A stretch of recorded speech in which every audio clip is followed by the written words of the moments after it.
Welcome to the source. I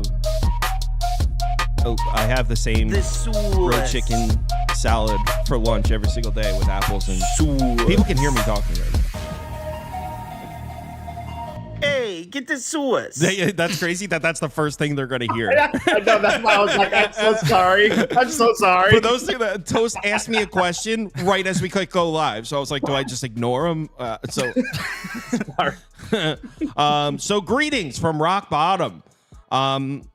Yesterday was that's definitely the worst gambling day I've had in at least a calendar year. Wow, that sucked. Look, what happened was I was busy this week. I let Toast post the college football picks and make the decisions for the week. Yeah. Lesson learned. He won't be doing that again. No, seriously, yesterday sucked. West Virginia, bro, some of those losses had me physically ill. Like, I had Southern Miss first half +7 because my handicap was this offense is tricky. They're going to come out and they're going to score a couple scores early. South Florida will probably pull away in the second half and win. But in the first half, getting a full touchdown, Southern Miss went up 14-0. Somehow gave up 4 touchdowns before half in the second quarter. What? So, like, my handicap was right. They went up 14-0. I'm catching 7 in the first half. I don't know. I don't know how it even happened.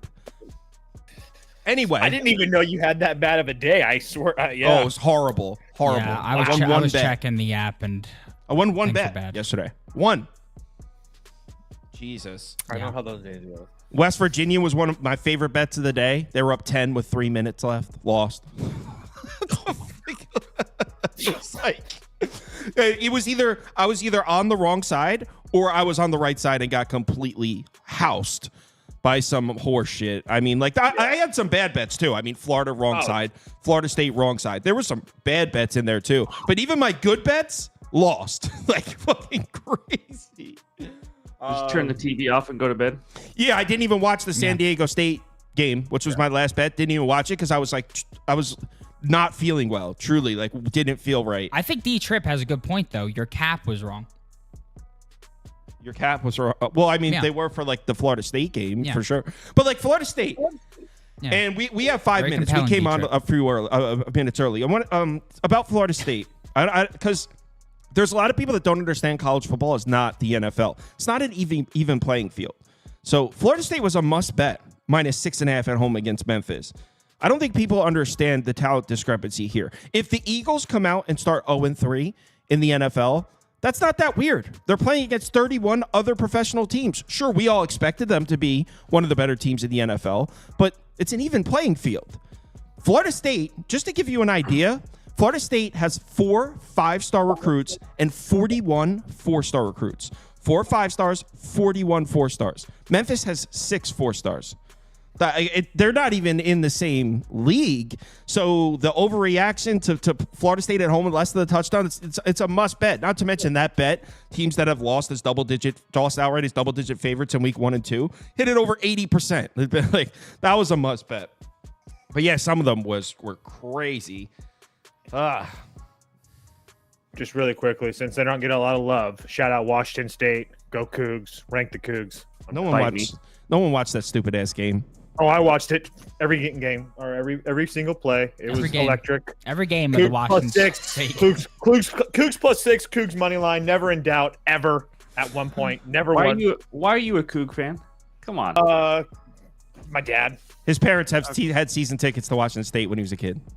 But you hate Seattle sports teams? Oh yeah. No, he doesn't.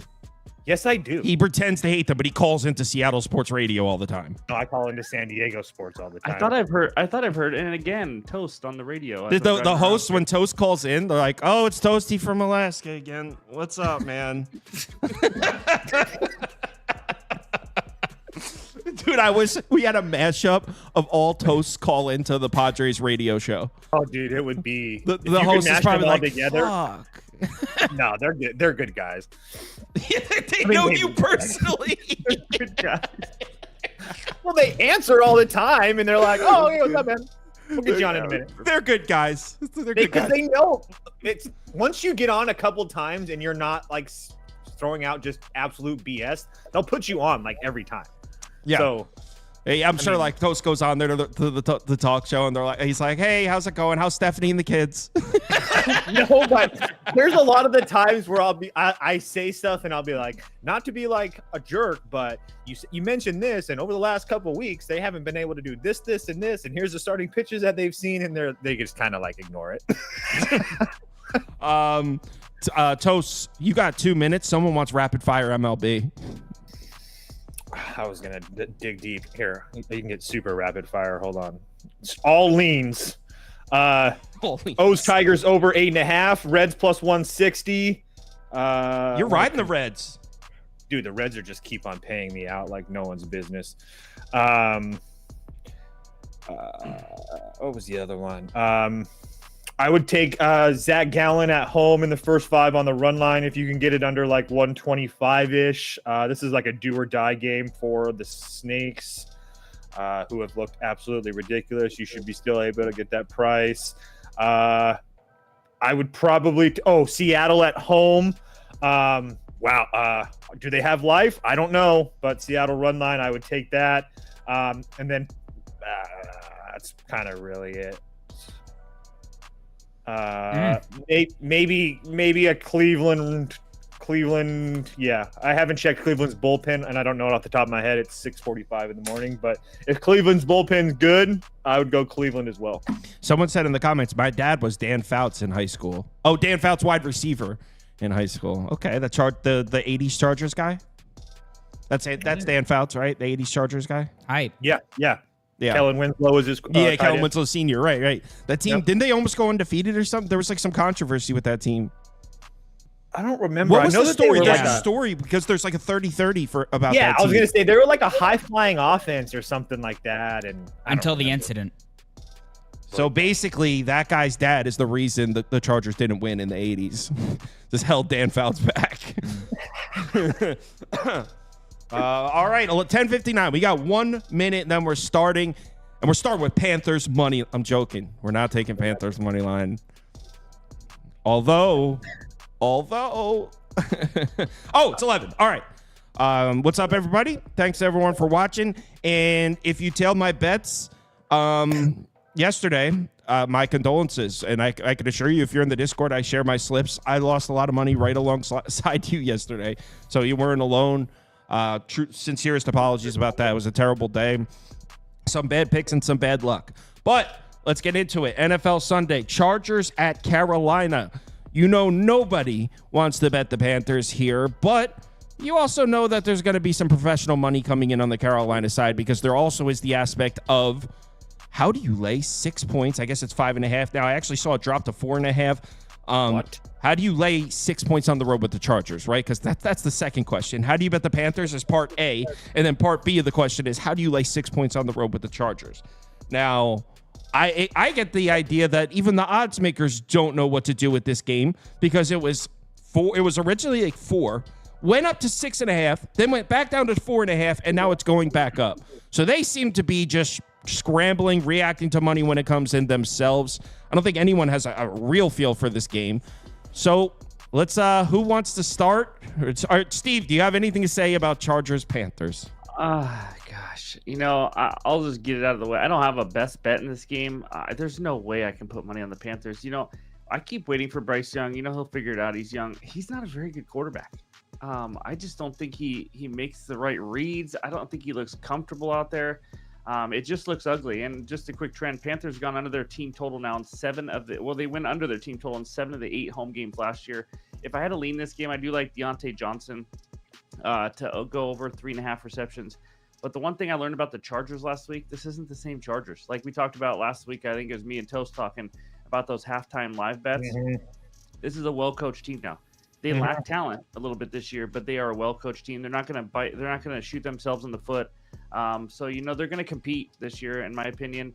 It's hard to take Bryce Young and the Panthers against Jim Harbaugh. I mean, in my opinion, but it's a stay away for me. Yeah, I mean, I feel similar. So it looks like Prop Beaver's typing that prop up for you. Look, if I had to place a bet, this is not a game I have a bet open. I do have some bets open right now. I have 1, 2, 3. Looks like I have 10. Oh, 11 bets open. Holy shit. I didn't even realize I had that many open. So, yeah, I have 11 bets open. This isn't one of them. I do think Chargers team total under 22.5 is worth a look. This Chargers team, I mean, they had J.K. Dobbins break a couple long ones. He had a 61-yard run and a 46-yard run. They got what they needed last week. Still only scored what? What was the final score of the game? 22? Still didn't get up and over this number. This Panthers defense is going to be at a buy low. Look, this is not a good defense, but if you use the last couple of years as sample size, they do play a lot better at home. Carolina, I mean, obviously we know the Panthers are the worst team in the NFL and have been for a few years now, but their defense at home isn't really that bad. They show up at home, so this is not a Chargers offense I trust. The reason I'm not taking the points with the Panthers, even though, look, there's going to be a lot of sharps coming in, taking the Panthers with the points here. It makes sense. Complete buy low situation. The whole world is out on the Panthers, and the market's going to be pushing that number way up. I can't do it, but I don't think the Chargers are going to be able to come in here and score a bunch of points like the Saints did on the turf last week. So Chargers team total under, like Steve said, I can't trust Bryce Young at all. I do think the Panthers cover this number. I will not be placing any of my money on it. Yeah, so I'll go here real quick. My cursor is frozen at the moment, so I can't put the thing up on the screen. Good news is that the cursor will be unfrozen for the rest of the episode, so that's dope. My bet in this one, J.K. Dobbins' longest rush over 14.5 yards. It's been a cruel joke what's happened to Dobbins regarding injuries in his NFL career thus far, but the one thing is undeniable. Every time the dude is on the field, he is incredibly efficient. In fact, Dobbins has 244 career rush attempts. Amongst RBs with 240-plus career rush attempts in NFL history, Dobbins is number 1 in yards per carry at an unreal 6.1. Game 1 of the year against the Oakland Raiders. It wasn't even a competition in regards to who was the most explosive back on the field. Edwards had 11 carries for 26 yards at 2.4 yards per carry. Meanwhile, Dobbins had 8.2 yards per carry on 9 other carries if you take away his 61-yard gain. Yes, Dobbins had 2 carries of 40-plus yards in that ball game. Now going to face a Carolina defense that, while putrid through the air in its own right last week, was just as pathetic on the ground. They allowed 180 yards on 37 attempts, 4.9 yards per carry. Kamara had 2 rushes of 17-plus yards last week against the Panthers. And what was really standing out to me was the amount of third and longs that they were just picking up with these. I mean, it was insane. It seemed like all they had to do was just make a stop, and that Panthers offense could finally come back on the field. And all they were doing was running simple halfback stretches, and Kamara was just getting to the outside, picking up those first downs. Now the Panthers are going to be without their defensive tackle, Derek Brown, for the season. So that already horrible Panthers defensive line that's completely outmatched in the trenches, they're going to be further outmatched here. On top of that, this Carolina rush defense, already the worst in football last season, 32nd DVOA, 32nd EPA per rush. Now you have no Derek Brown. They lost Frankie Louvu in the offseason. Dobbins with 8-plus rush attempts is over 7 to 9 games since 2022. He had 10 last week. I only anticipate that gets higher with the progress he made. The reason I prefer this over the rush yards line is the fact that Dobbins' rushes last week were pretty boom or bust. The 2 that weren't 40-plus yard rushes, pretty much only 2 or 3 yard gains. And on top of that, he really only did have 10 rush attempts last week after all. To take a 58.5 yard rush over on the road seems a bit insane, especially in the second game off an Achilles tear. So I think this is the best way to play it. Hoping to get that graphic on the screen once the cursor comes back for y'all. And someone said trusting the Panthers defense is crazy, and I get how it sounds like that. In the Panthers' 8 home games last year, do you want to know how many times their opponent went over 22 points? Just 3 out of the 8. And one of those was the Colts, I believe, when Bryce Young threw 2 pick sixes in the game. So the defense didn't allow it. Can I give some pushback there, though? This is a very different Panthers defense than... I don't know, because last year they were hurt as fuck for most of the year. Yeah, they're very different in terms of the players on the roster, but for most of the season, they didn't have any of their guys. Their entire secondary was hurt for a lot of last year. Okay, we'll say they have Horn this year compared to no Horn last year. Massive difference. Yeah. So zip it. Toast? Zip it. You're muted. Toasty, muted. My bad. Okay. I did a little money line parlay, Houston in the Chargers minus 104. This is a spot that over Herbert's career I've liked a little bit, because when he goes on and plays in the East Coast, he's 9-4 ATS, especially in this early slot, and he's 15-8 ATS overall in his career on the East Coast. Not to mention the fact that I found out that I already knew that the Panthers were bad, but I was just like kind of looking at little things. And did you guys know that the Panthers did not snap the ball while leading in the fourth quarter a single time last year? They were the first team to ever do that since 1990. Like, that's just absolutely crazy how bad it is. But yeah, I just don't think there's any chance in the world that the Chargers lose tonight. So yeah, Chargers money line, and I paired them with Houston. Wow, sharp. Real quick, Keep on talking, boy. I just keep on winning, but my money line parlays. I think the Panthers had one pressure in the first half last week. Yes. Derek Carr was only pressured, I think, 3 times in the entire game. Hey, I'm telling you, Panthers defense at home is a different type of thing, though. Different type of thing. Sure. So it looks like Prop Beaver's getting toast money line parlay up there. Chargers, Houston. I do like Houston too. So, all right. That's the reason I played Houston, because of your bet. Sharp. Next up, Saints, Cowboys in Dallas. Tough to really say anything negative about Dak Prescott when it comes to his games in this building, because he goes off. If you isolate it to just his home games last year, Dak Prescott was probably the best quarterback in the NFL, and he got rewarded because he now makes about $1 billion a year. So yeah, there's no way I could take the Saints here, even though I do think the Saints are going to score points in this game. Derek Carr, towards the top of the NFL as far as getting the ball out quickly. Something we found is when you look at Derek Carr's games last year, he only played 3 against top 10 pass rushers, because the Saints play a cupcake schedule playing in that division. So only 3 games last year against top 10 pass rushes, but those were 3 of his best offensive games. And in fact, the Saints offense seemed to play their best when they play defenses that have good pass rushes. And look, what do you want to do with that data? Whatever. You could put the over up, Prop Beaver. I got over 45.5, I think. Jesus, you got me killed. Wow. Wait, hold on. Let me look at my actual bet to me. Yeah, 45.5. That's what I got. Why? What's it at now? Yeah. I got 46.5 last night. Oh, Yeah, dude, killed. It's 1 point, bro. I'm just saying, dude. I thought I was like all sharp and stuff, and you killed me with it. That's a big. Yeah, just cooked you with it. Yes, I got over 45.5. I also have a bet on Dallas team total over 26.5. Those are the 2 bets I have in this game. So the Saints played their best offensive games against teams that rush the passer, and some logic that could explain that. Derek Carr gets the ball out so quickly that some of these defenses that rely on getting to the quarterback kind of neutralizes what they're best at. Look, the Saints offense, keep in mind they got Kubiak there now. I mean, we might see some different looks with this offense. We might see some of those weapons get the ball in space. They certainly look good in the opener. We can't take it too much away from that. I do think the Saints are going to get into the end zone a couple times in this game. So, do I think Dallas wins comfortably? Yeah, but I thought the better way to play it, in my opinion, was just taking the over and taking Dallas team total over, because I think there's a chance that the Saints turn this into a bit of a shootout. So I'm on the over. I'm on Dallas team total over. If you're looking for a pick against the spread, I probably would lay the 6.5 with Dallas. Prop Beaver, Steve? Yeah, I'll go. I got 2 best bets in this game. Half unit play. I got the Cowboys -6. I just think at home they're just a juggernaut. Last 7 games, the Cowboys also have been favorites of 5 or more points.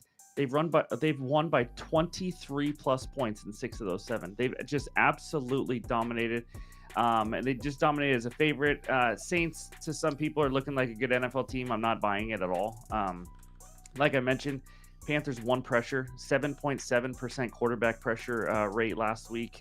You guys know what I feel about the Bryce Young and the Panthers anyways, but Cowboys pressure, and those are interesting. What you said is that they play better under pressure, but I don't think it's going to matter here, in my opinion. I don't think they're going to stop them. I just don't believe in it. Saints injuries, Honey Badger, Marshawn Lattimore, I didn't check this morning.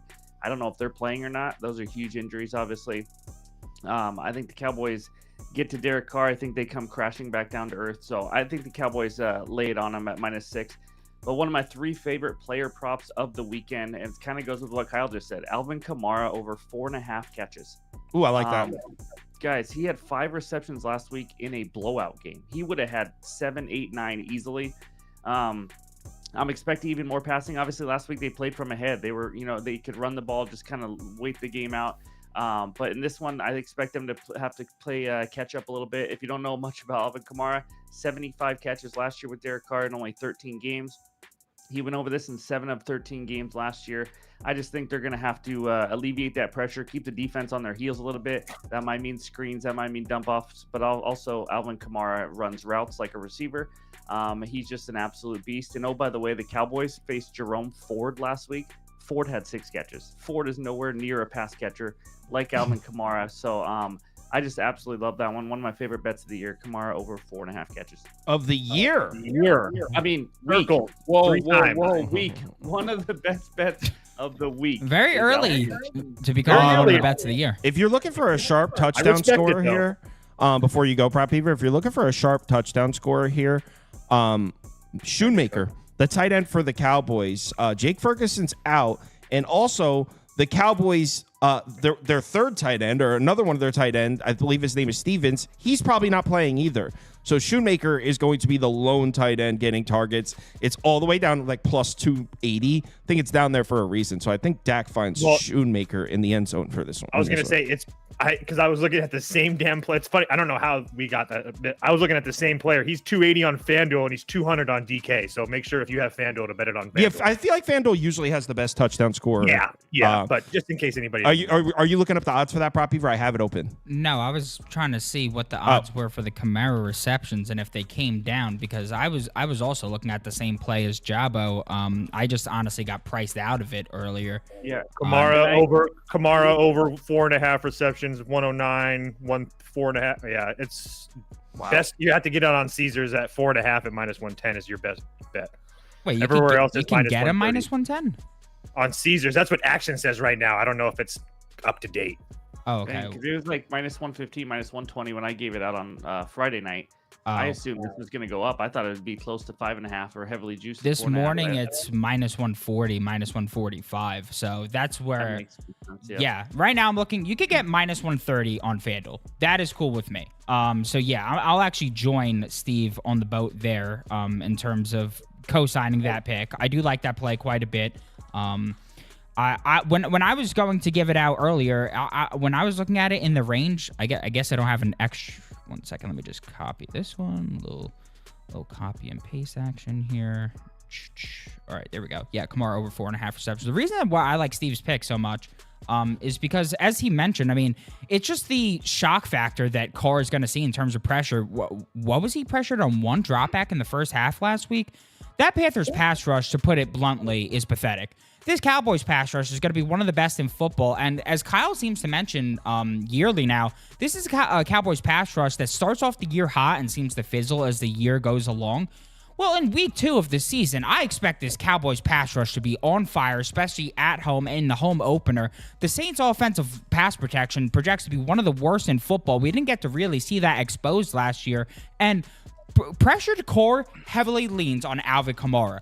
Kamara had a 30% target per route run last season in terms of when Derek Carr was pressured, and I expect him to be under extremely heavy duress this year. I mean, there is no Ryan Ramczyk this year. On top of that, there is no James Hurst this year. They replaced those guys with a rookie, Trevor Penning, and then on top of it, they also have, Lucas Patrick in there, who is horrendous. If you know Bears football and you know the Bears offensive line, that guy's been horrendous. He is starting on the Saints offensive line, so I simply don't trust that. He mentioned Jerome Ford last week getting all those targets. I think that the running back position against the Cowboys is going to be extremely undervalued in the pass game, because in the past, they've been extremely good at limiting those targets because they ran a lot of man. Well, last week, we saw them run a lot of zone. I think that we're going to start seeing a lot of receptions out of the backfield against Dallas, so like that. And then I actually bet the Cowboys myself. It's one of my lighter bets of the day. Really short reasoning. Dallas at home is a wagon. 12-4 against the spread their last 16 regular season games at home. Dennis Allen's a bad coach. 4-10-1 against the spread as the Saints head coach after a win. Usually struggling to capitalize off of good momentum. You got Dak and CD excelling against man coverage. Possible that Lattimore's out in this one. So, yeah, pretty simple. I really do like Kubiak. I love what he did last week. We saw a big uptick in play, action, and motion. So I'm really optimistic about the Saints offense, but simply put, I think the Saints defense is boo-boo, and I think that the Cowboys pass rush can ultimately limit Carr here. So, yeah, big time on those two. Chose. Yeah, I love the over as well. I just the only thing I can really add is that I was looking at the Cowboys after putting up a whole bunch of points. And previous to this, their previous 10 games after scoring 30 points, they put up 32, 33, 41, 45, 33, 16, 30, 40, 27, and 40.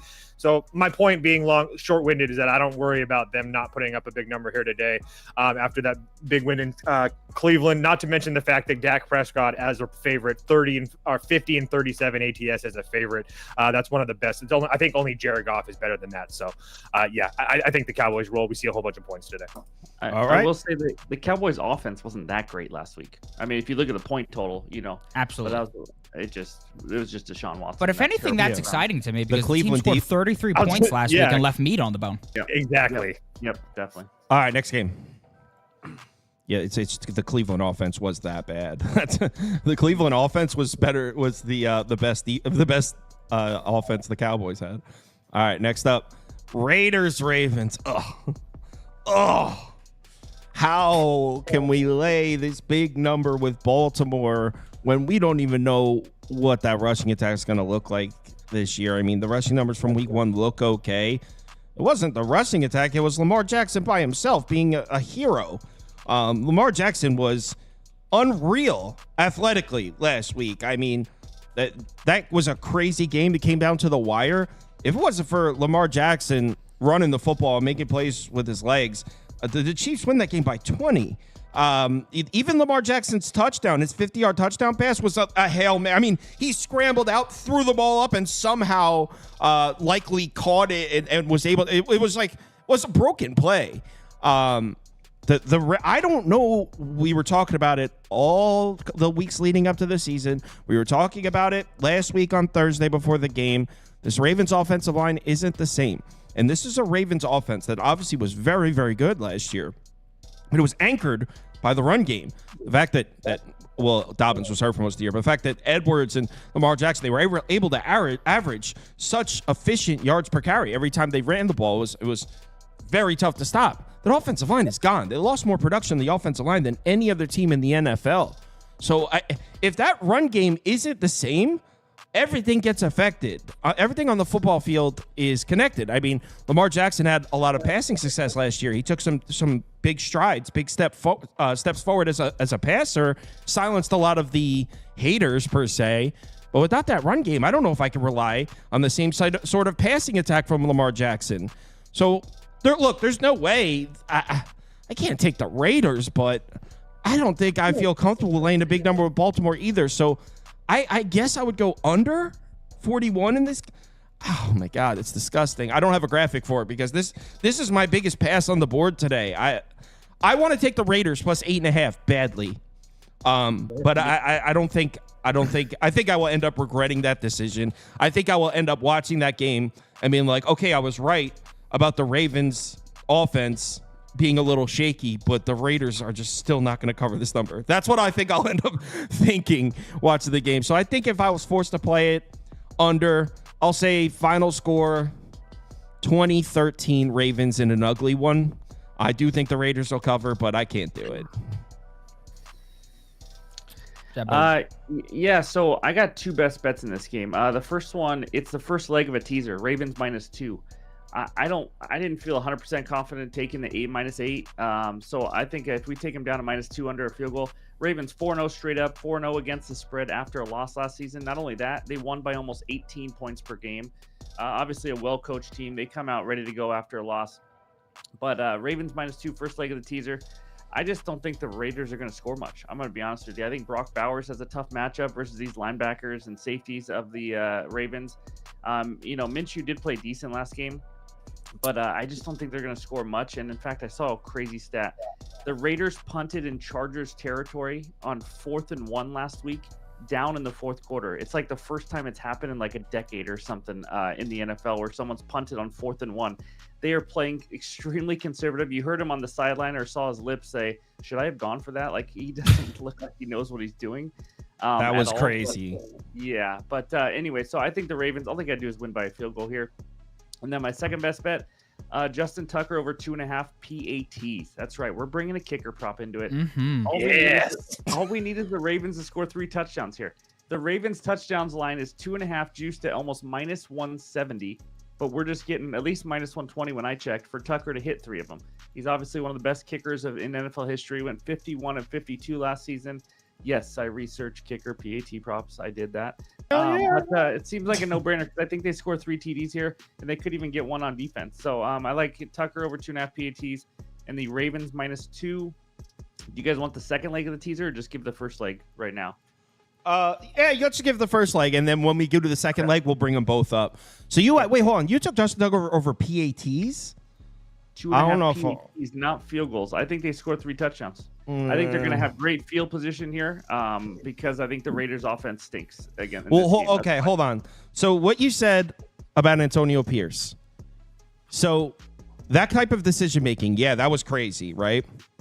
Definitely helps the defense. Look, as terms of the Raiders winning the game, probably not going to win the road game in Baltimore as an 8.5-point dog playing conservative.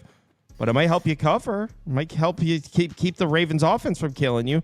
Toast, are you on the Raiders? Is that why you're doing that? Yeah, hell yeah. I'm on the Raiders first half only, though, plus 5.5. This is I feel very similar to them as like the Patriots I did last week. We have a Baltimore team. I know this is not Major League Baseball, but coming home from a road trip, so I don't even really worry about the Raiders playing over in the West Coast in week 1. I've heard a couple people talk about the travel spot. It's week 2 in the NFL. Like I'm not going to worry about travel spots right now. But what I will talk about is Lamar Jackson, who in the first half really hasn't been really good, or as a favorite together. In the first half, Lamar in his career only 8-10-1 first half after a straight up loss, and he's 4-8 first half ATS at home, 3-7-1 ATS since 2021. He really just doesn't get things going until the second half. I get that the Raiders are bad. There's no question about that. But as you know, I like to fade the world, and you know the world's going to be on Baltimore here coming off of that loss. Antonio Pierce with the Raiders. I know it's been very short since week 9 last year, but he is 7-2 ATS with the Raiders, even with that loss last week. So I just feel like this game is going to be ugly, low scoring, and I'll take another 5.5 points in the first half and be more than comfortable at it. I got it at plus 100 on Caesars. I do respect your backbone for this bet. Although I have to say I agree with a lot of what Steve said in terms of the Raiders offense. It's bad. Although I definitely can get with Baltimore's offense sputtering and this being an ugly game, like I said, I would take the under. I don't know if the Raiders are able to get the ball down the field here to cover. 5.5 in the first half, though. Wish you best of luck. What about prop, Beaver? I went with Lamar Jackson under Andy. Under, not over, under 29.5 pass attempts. Jesus Christ. Spelling's man. hard. Yeah, spelling things hard. I really feel like we're catching some nice. God damn, that's going to annoy me. Really feel like we're catching some nice value with this number off a game where Lamar attempted 41 passes against KC. In that game, the Ravens operated at the 3rd fastest pace of the week. I mean, with a minute left in the first, the Chiefs took the lead, and the rest of the game, the Ravens were playing catch-up pretty much the entire time. But this is a Ravens offense last year that was 23rd in pace and now are 8.5-point favorites here at home against a Raiders team that, I mean, we all just discussed it. They don't inspire much hope whatsoever. And they have a much bigger issue defending the run than through the air. They were 18th in run defense DVOA compared to 8th in pass defense DVOA last week. We saw Dobbins, fresh off an Achilles tear, rip off 240-plus runs off them last week. And on top of that, the Raiders ran the 4th slowest pace on Sunday in a game they lost by 2 possessions. They now have Luke Getsy, the Bears offensive coordinator from last year, a team that was 30th in offensive pace last year. Hold on. You have the under, right? I have Lamar under 29. So, yeah, get that graphic off the screen then, because some people aren't going to... I'm beyond frustrated. I mean, you could just type it or Yeah. or just don't have the graphic up. Yeah, so that should limit the amount of time, the amount of time on the clock, and therefore the amount of plays that Lamar Jackson has to throw the ball. And then from a splits perspective, this has been a very profitable spot for Lamar, especially taking into account the spread. At home, he's under his last 10 of 15 healthy games, averaging 27.9 attempts. And in wins specifically at home in the spot, he's under his last 6 of 7, averaging 26.7. If we filter it further and we get really into the nitty-gritty, on Sunday, at home, in healthy games, the man has flown under this spot in 5 straight, not even coming close to this line, averaging 21 pass attempts per game. So at 29.5 at minus 115, I thought there was way too much value there. Lamar Jackson under 29.5 pass attempts. It's going to take more time for me to type it up than to move on to the next game, so. Toast, someone in the comments saying there's crazy wins in this one. Can you check that out, please? Is it you're muted. Muted. I have 80 and clear in Baltimore. I have no wins whatsoever. It's one of the best places on the board. Sorry. I'm sorry. I'm not trying to be a dick. What happened? Did Thanks for the somebody comment. They just set it up for me. You know what I mean? Like they're just putting it on a tee for me. 80 and clear, perfect weather. Oh. No need for a weather check here. The Lions play in the dome. I mean, okay, there is wind at 8 to 12 miles an hour at certain times. Whoa. So it's basically a hurricane. Eduardo Diaz has a good point. Y'all are very generous dudes for employing a man who's illiterate. I know. I agree. Could not agree more.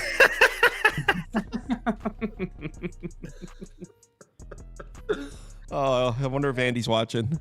I hope so. He's a silent assassin. Like sometimes we'll be talking about him in the Discord, and then he'll just chime in and be like, "You've been reading this whole time." Dude, it's the weirdest thing in the world. He's a voyeur.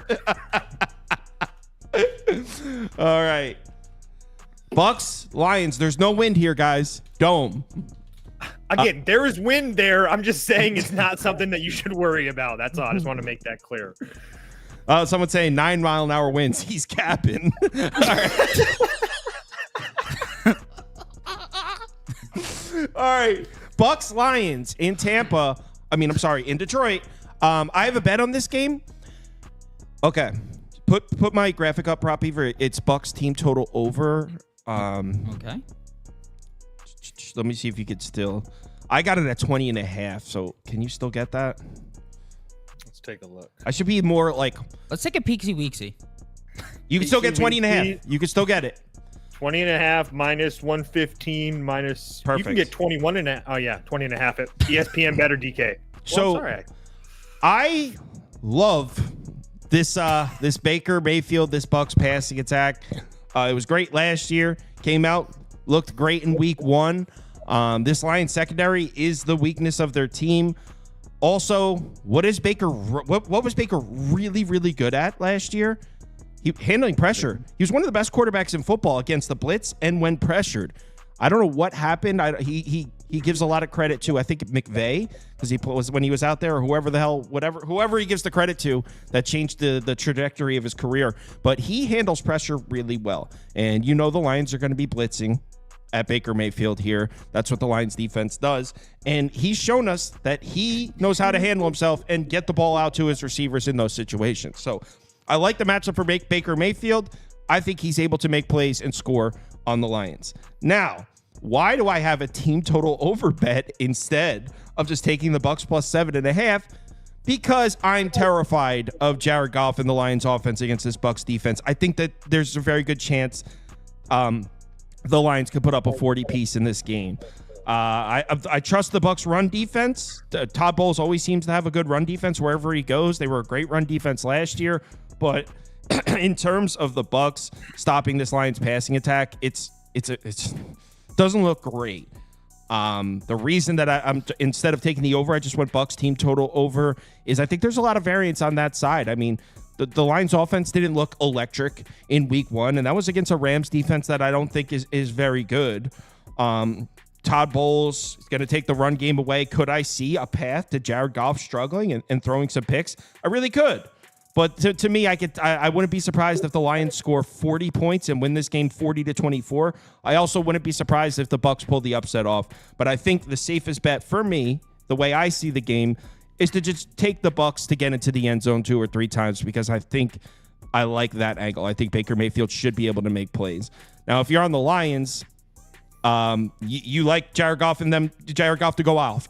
You like Jared Goff to go off on the Bucs defense, and I can't even say I disagree with you, but I don't see a path to the Bucs offense getting shut down because Baker Mayfield just looks to be too good. Also, I like Bucky Irving getting some touches as well. The Oregon, the Duck.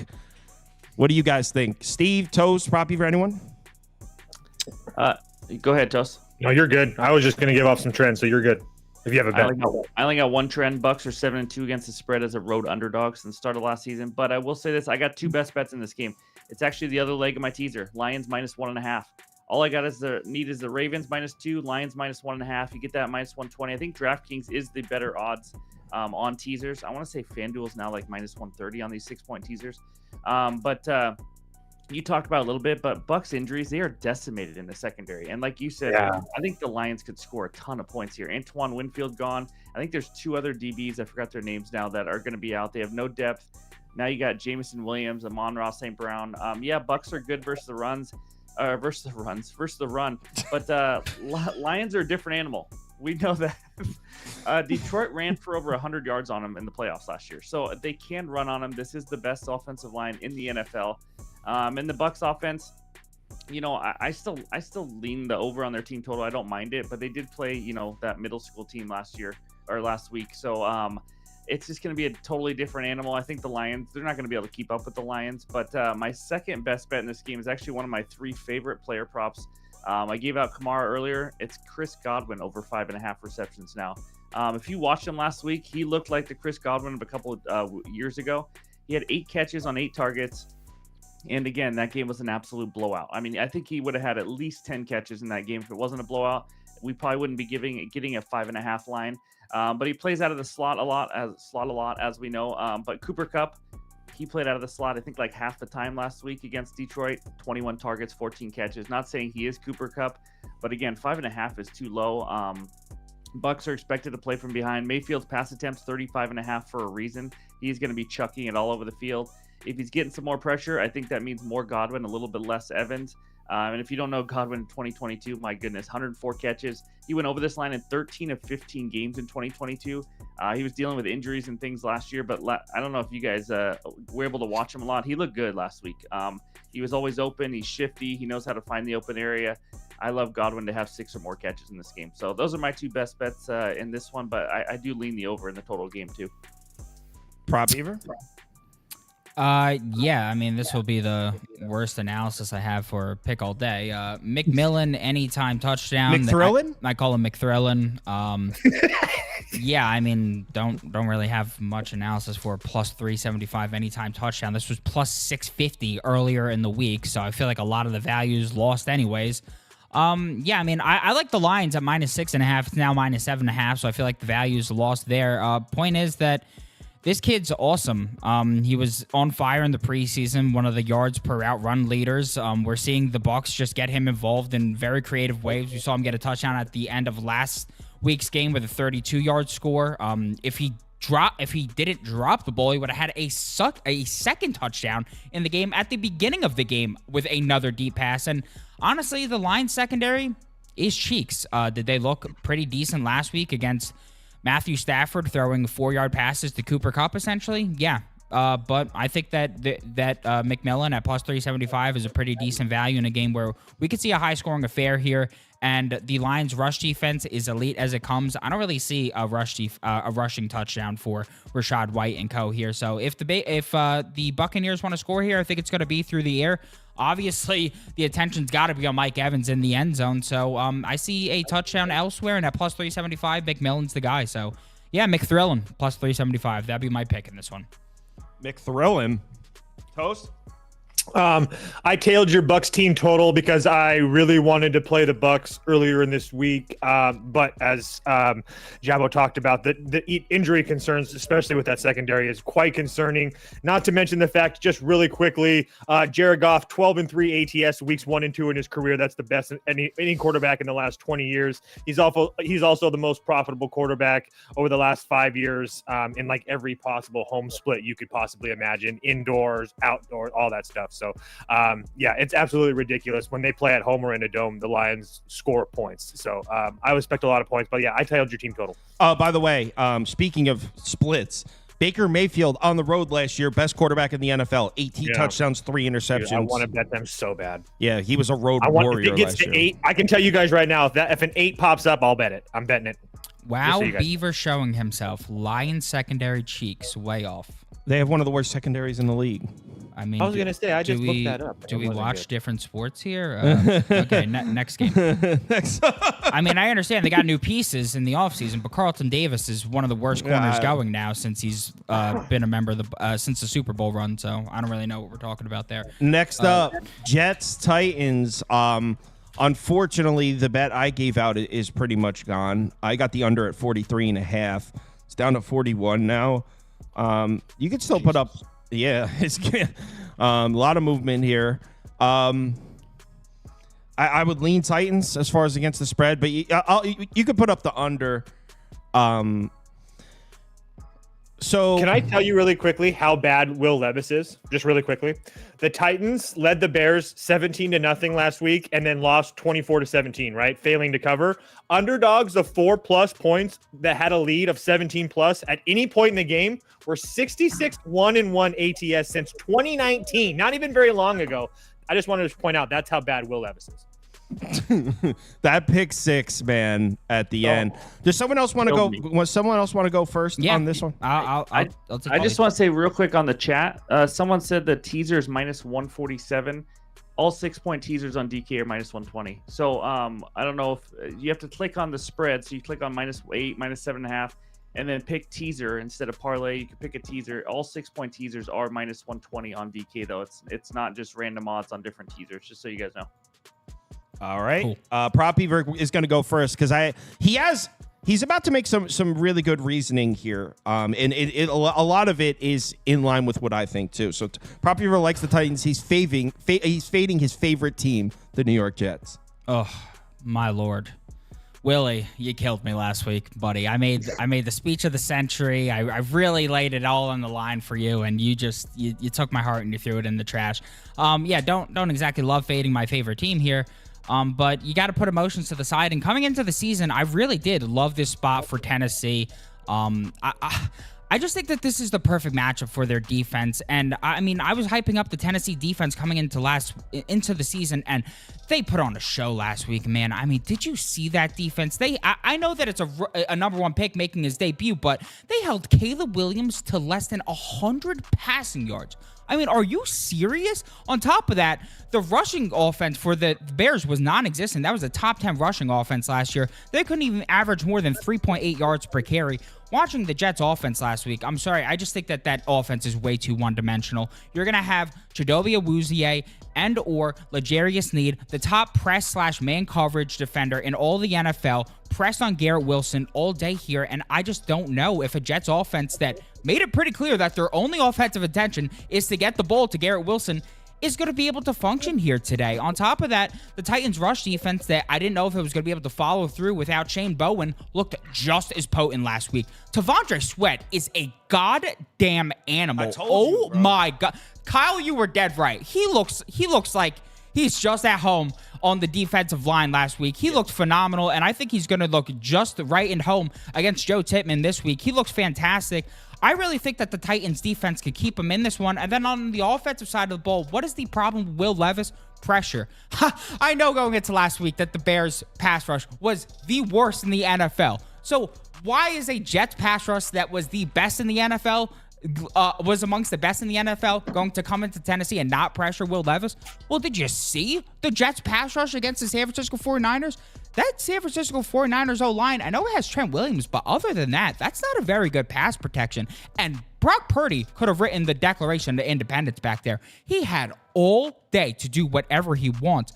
I just think that after the mistakes he made, we get to really buy low on this Titans offense and this Titans team in a spot where I just don't think they should be catching this many points. I mean, I was talking to Kyle. If this game was in New York, the Titans would be catching 7.5 points here. 7.5? That is way too much. I think the Titans are going to be able to run the ball here. Jordan Mason, UDFA, was doing whatever the hell he wanted the other day. As much as you can make fun of the Titans' pass protection, the Titans' run blocking the other day was fantastic, and I think they're going to be able to eat up the clock again. The Jets only had 22 minutes of possession the other day. Teams in that spot heading into week 2, the last 33 teams, 8-25 against the spread in week 2. Titans up.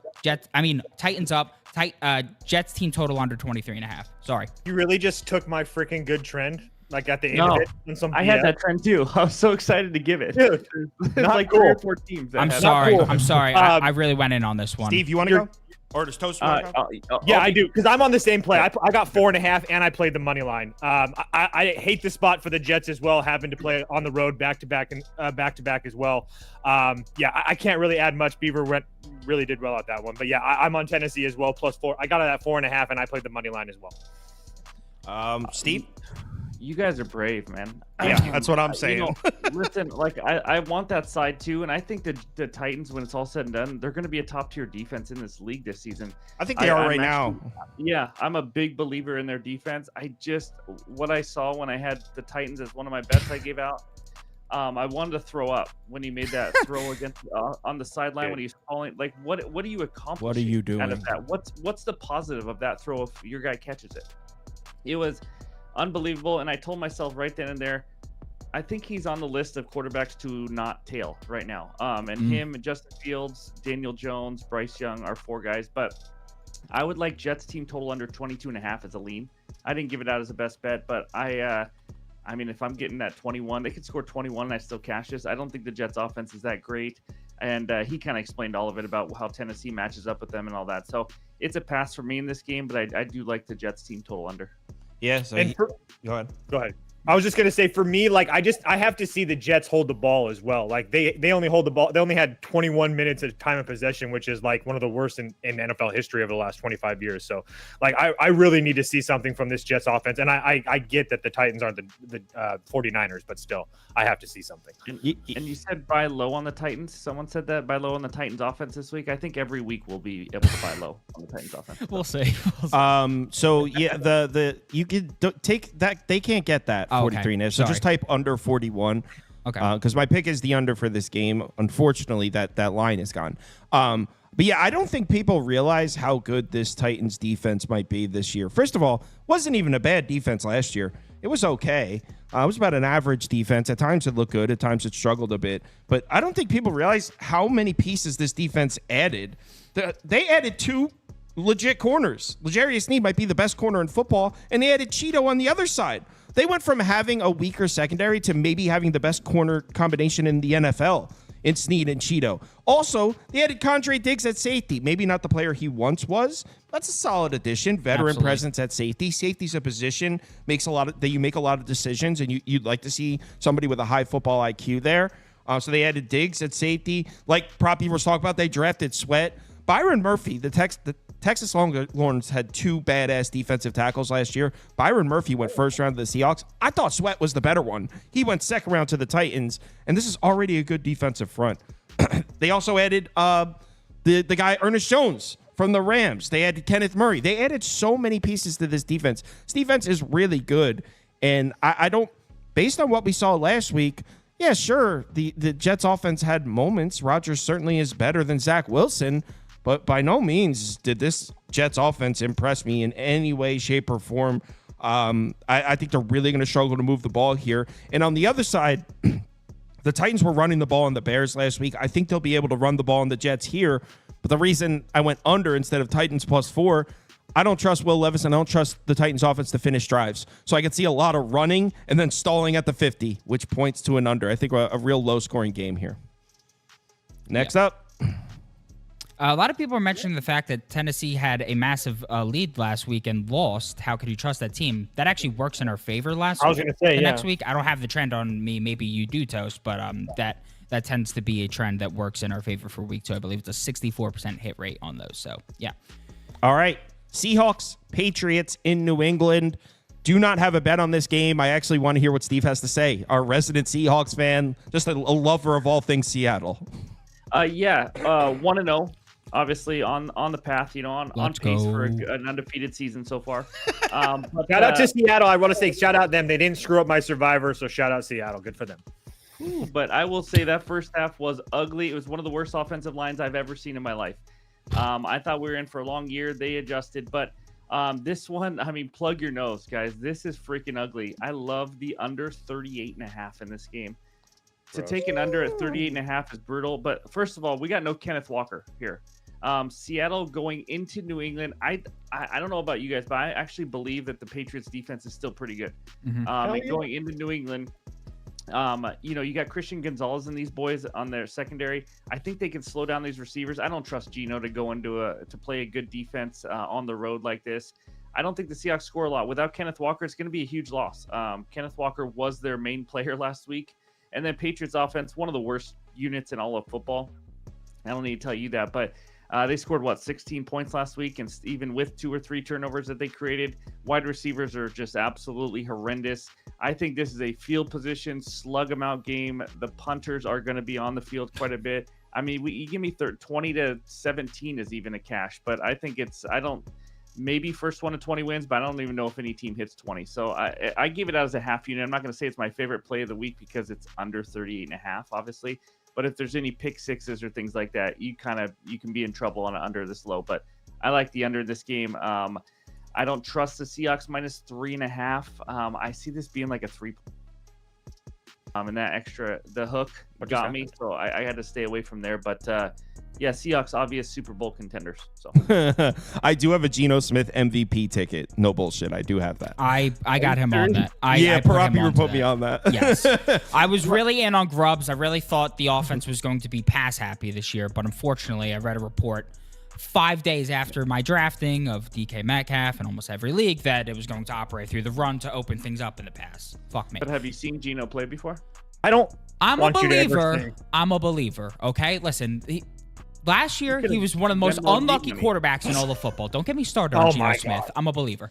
All right. After that take, I don't want to hear a word about Jake Fraley for MVP out of your mouth ever again. Okay, first of all, Geno Smith has 20 times a chance that he plays Jake for Fraley the ever does to win an End of MVP. conversation. Jake Fraley's a sorry man.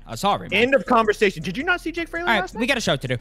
We got to keep it moving DK here. Metcalf under 54.5 receiving yards. One of my favorite plays of the day. Drafting DK in multiple leagues, as I just said, only to hear that Greb wants to build the offense through the run game was a crushing experience, but I expect further low volume on targets to continue here. His last time out against the Denver Broncos in Certain, he was held to just 3 receptions on 29 yards through 4 targets, and things are not going to get easier here. Christian Gonzalez is the man. He's back on the field for the Patriots pass defense, which should again be one of the best in football, even without Belichick. Last week, he held Chase under his yardage total of 64.5 yards, and that's important to me because no Higgins on the field, and the Bengals were trailing the entire game. There's quite literally no other true receiving threat for Burrow to dish the ball to. At least here, Smith's going to have the options of getting it to JSN and Lockett, and that's important to note because what do we know about the Patriots staff defenses from the past? They excel at limiting your best option. Last year, this defense allowed the fewest yards per game, second pass attempts per game, and second in DVOA against wide receiver ones.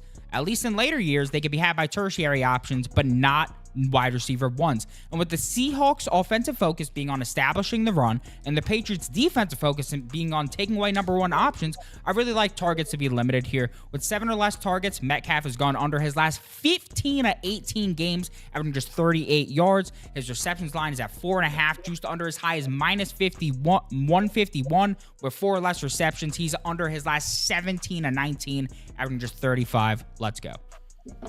Not much to add here because these guys both talked about a lot of the things I was going to say. The bet I have is Patriots team total under 17.5. So it's right in line with what they said. The only reason the Patriots offense looks somewhat for team total. Patriots. Okay.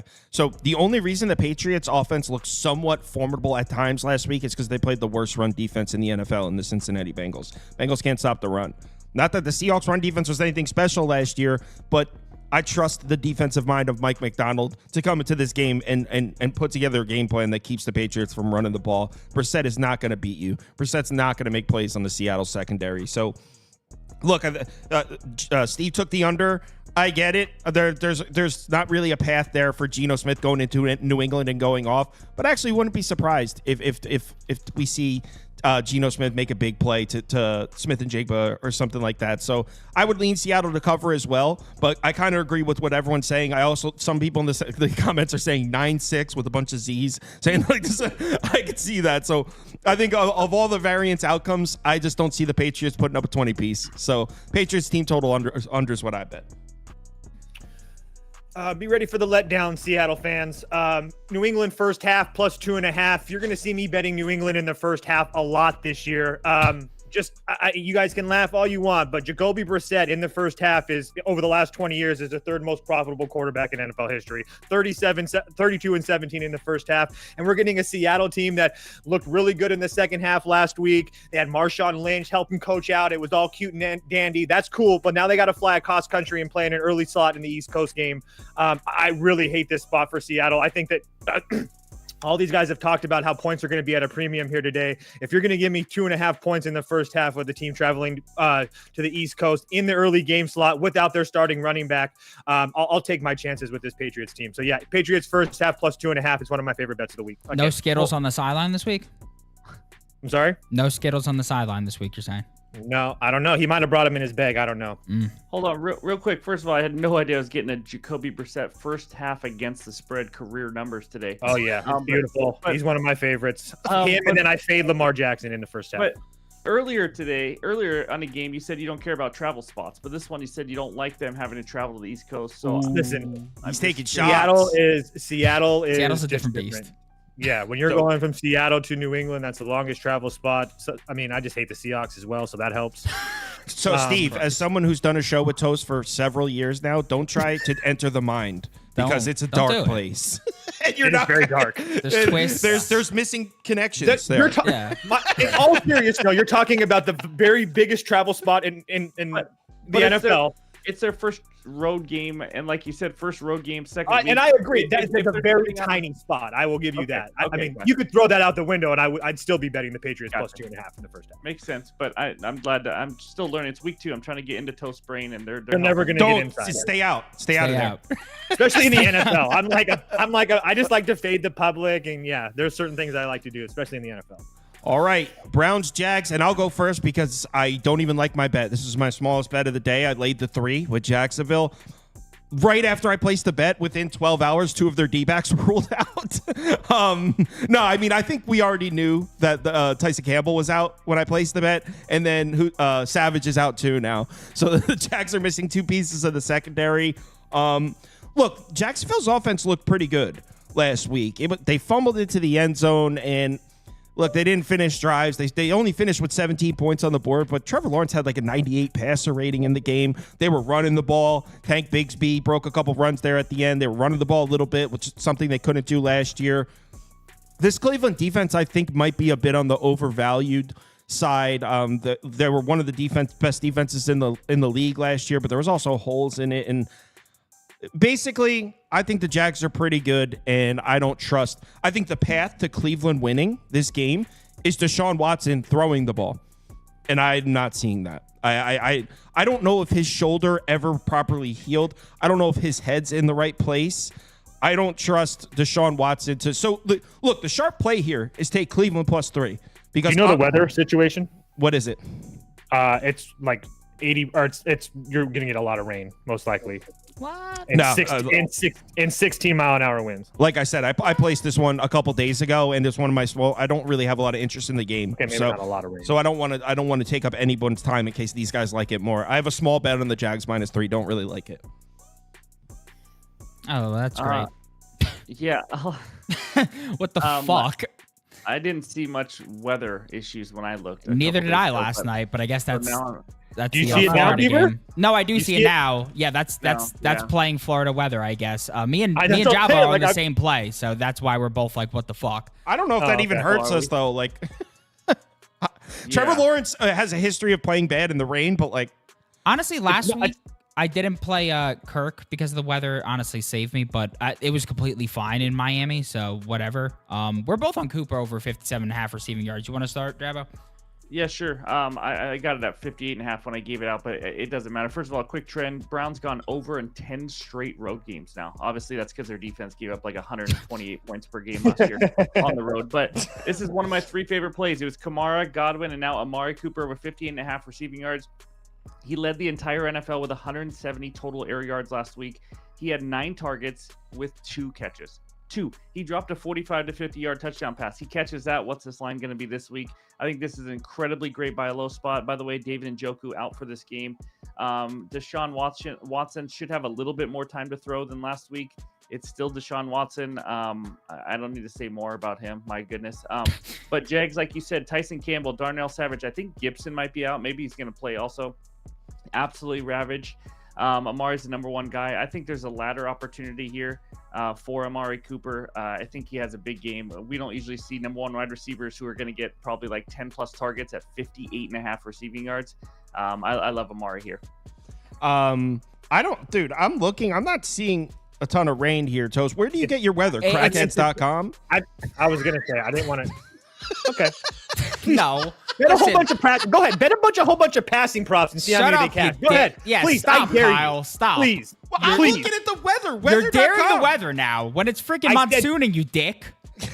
All right, It's go on. 16-mile-an-hour winds with the chances of rain. I'm sorry. I don't want to. All right, listen. My boy at Roto Grinders is saying that listen, there's a chance of pop-up storms over the stadium. This is Florida after all, and yes, there will be some winds 10 to 50 miles per hour sustained. Maybe that helps you, Kyle. Deshaun Watson not the best after all, but yeah, I'm on Amari Cooper for some reason. I'm not sure why. It's either the public perception or due to the injuries in Jacksonville's secondary, but I want to back Cleveland in some way, and I think this is the passing offense. It's essentially last-ditch effort. Deshaun Watson, can you still play football? Because if you can, you have a beautiful matchup here against the Jags defense that played by far the most man coverage in the NFL last week, and Deshaun was by far much better against man last year. Guess who is by far the best man beater on the team? His name's Amari Cooper, and as Jabbo mentioned, he had a disgusting performance last week. 2 catches for 16 yards on 9 targets. He's by far the best option to bounce back this week. I mean, his yards per route run by far on the team against man. His yards per route run by far the best on the team against a deep ball. And there is no active free safety on the roster for the Jaguars. So I think they could be incredibly susceptible to that. Cooper faced his team last year and had 7 receptions on 14 targets for 74 yards. So he only had a 50% reception rate even in that game. So even if Deshaun Watson's incredibly inaccurate here, there you go. 50% reception rate still went over. And that was against one of the most zone-heavy schemes in the NFL. Now he's going to be facing a man-heavy scheme. You said it, Kyle. You think that if Deshaun Watson wants to win this game, they're going to have to pass it. Well, if they're trailing, they're going to have to pass it. Even if they want to have to win it and it's a close game, they're going to have to pass it because the run game is going to be obsolete. So Cooper's the only way to that path of victory. I think he goes over 57.5 here. Yeah, I mean, if Deshaun Watson comes out and has a great game throwing the ball, whatever, they got me. I'm willing to bet against that. Now, Toast is frozen, by the way. Yes, I have noticed that. Yes. I am? Yeah, you're frozen on the screen. We hear you. I don't know if they can hear you. We hear you, but I think just leave the stream and come back. All right. Oh, shit, he didn't get... Let's just go on to the next one. He can mention what he liked in this second. San Francisco, Minnesota. Does anyone have the stones to take the Vikings here? I didn't bet it. But I'm going to be honest, this is an ugly spot for the Niners. I know. Let's face it, they just had Monday night home opener, and then they play Rams in a big divisional game next week. This is the ultimate sandwich spot. Vikings are 2-8 against the spread, though, in their last 10 home games. Obviously, new quarterback, new team this year, but this is a tough one. I had to stay away. I went back and forth. The Niners -5. Seems like the books are trying to make you grab the Niners, because when you really look at these teams, you think, okay, this is going to start at -7, right? At least. So it's kind of a fishy line. It made me stay away. I don't know what you guys think about it, but it's tough because I think this Vikings defense is very good, and I took the Vikings last week as one of my heavier bets against the Giants, not as a fade of the Giants. I think Minnesota's a very good team. In fact, I think it's just the quarterback. If you take Sam Darnold out and look at the other 21 starting positions, I think Vikings have one of the better teams in the NFL. But Sam Darnold is the quarterback. We can't get around that. And this 49ers team just looks so good. I mean, they made the Jets secondary look bad. The They're so good, and I don't really care if there's no Christian McCaffrey, honestly. Jordan Mason runs hard. That offensive line, as long as Trent Williams is on the field, is one of the best in the NFL. I did lay the 4.5. I took the 49ers. It's super square. I'm going to be with the whole world on it. I don't care. The 49ers are going to be a heavy public side every single week, and I hate fading a team that I'm big on, but they won so convincingly last week and looked so good. And Sam Darnold in the first half looked like the best quarterback in the league, that it might have snatched the value right up from from underneath them there on Minnesota. With this line down at 4.5, again, one of my smaller bets. I just bet it this morning. 49ers look pretty elite, and and Christian McCaffrey being out doesn't really move the needle for me. Before I say anything, Toast, did you have anything for the previous game? No, pure pass for me. Thank you. All right, cool. In this game, this is a pure pass for me. I need to see how the Vikings offense operates without Addison and Hockenson on the field and Jefferson. Because I think they could just, if you're a defensive coordinator and you're not doubling Justin Jefferson, you're fucking insane.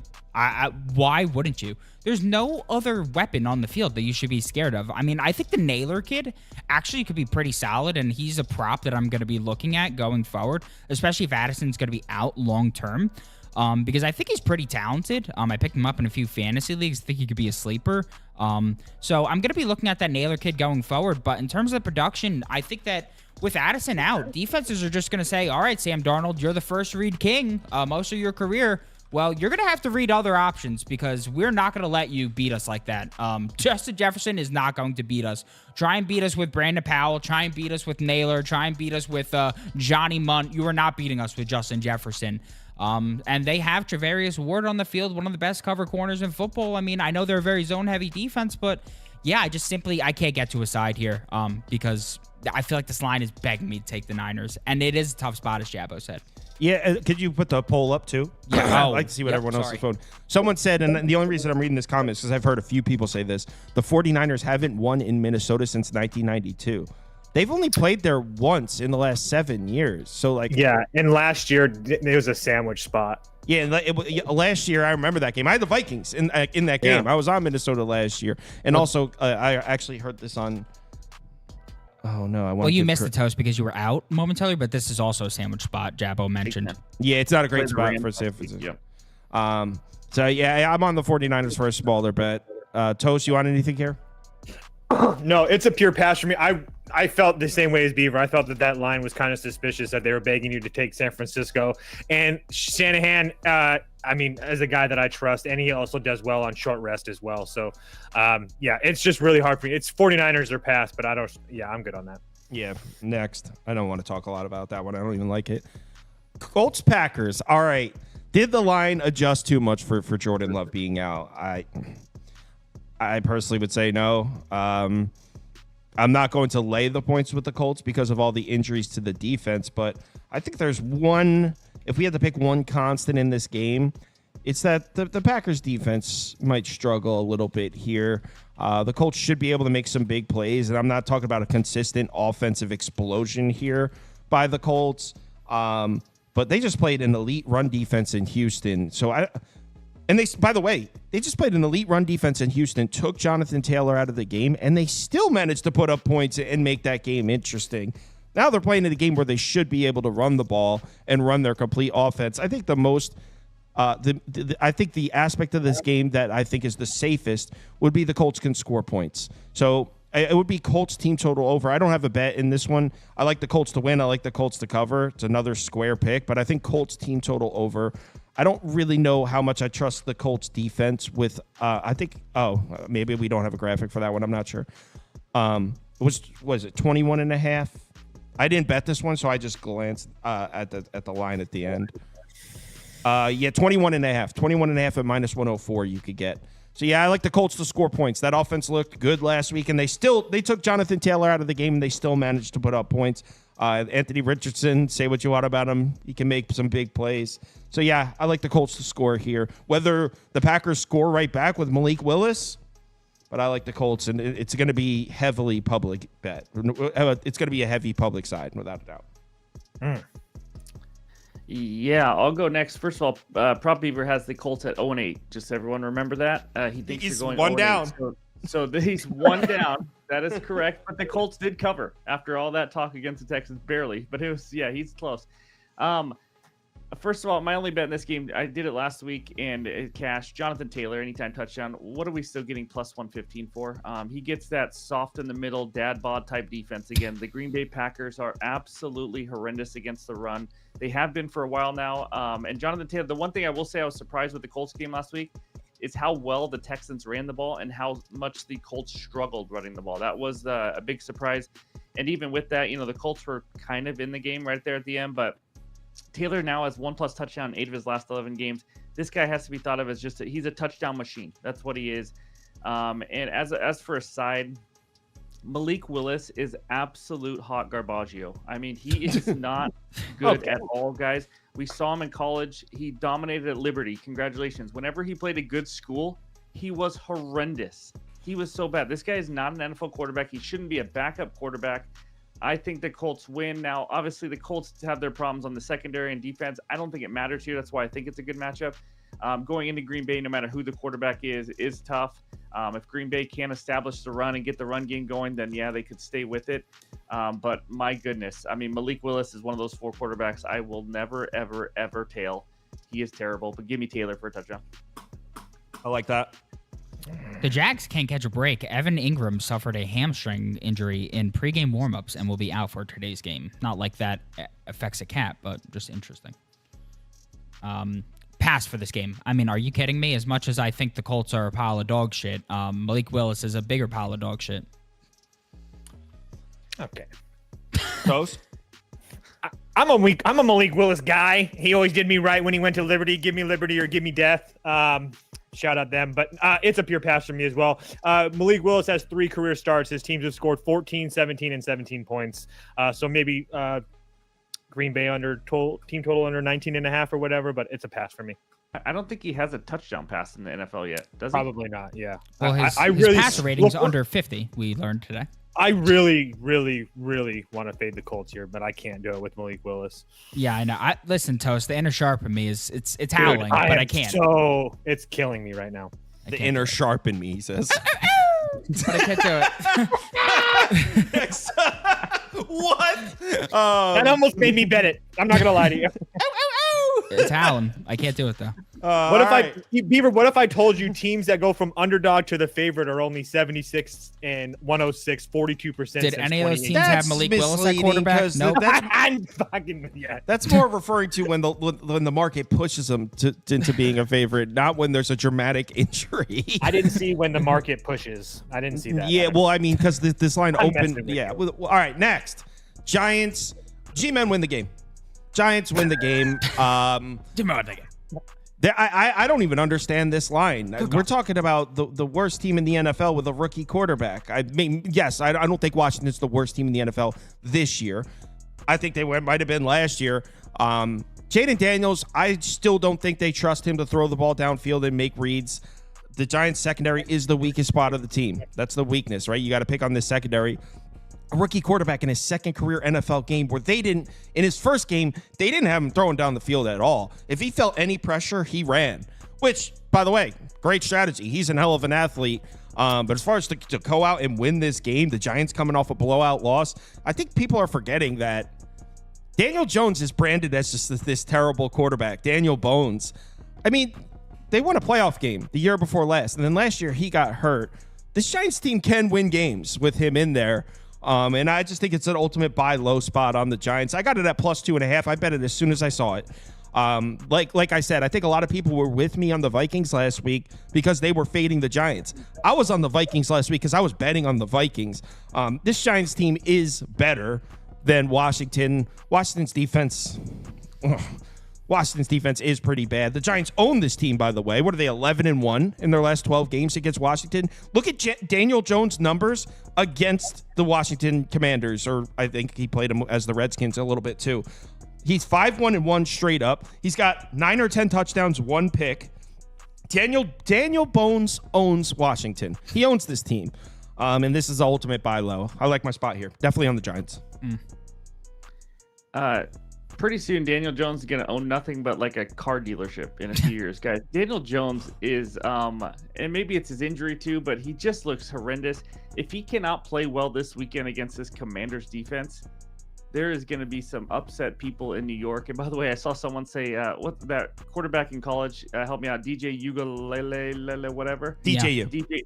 DJ stands for Daniel Jones, they said. Anyways, I only have a lean in this game. I mean, first of all, our Jaden Daniels touchdown there, Kyle, the odds went way down. So that was fun for one People week. watch the show.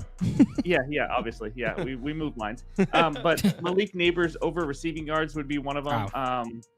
I think he has a big game. That's just a lean. And Giants team total is 20.5.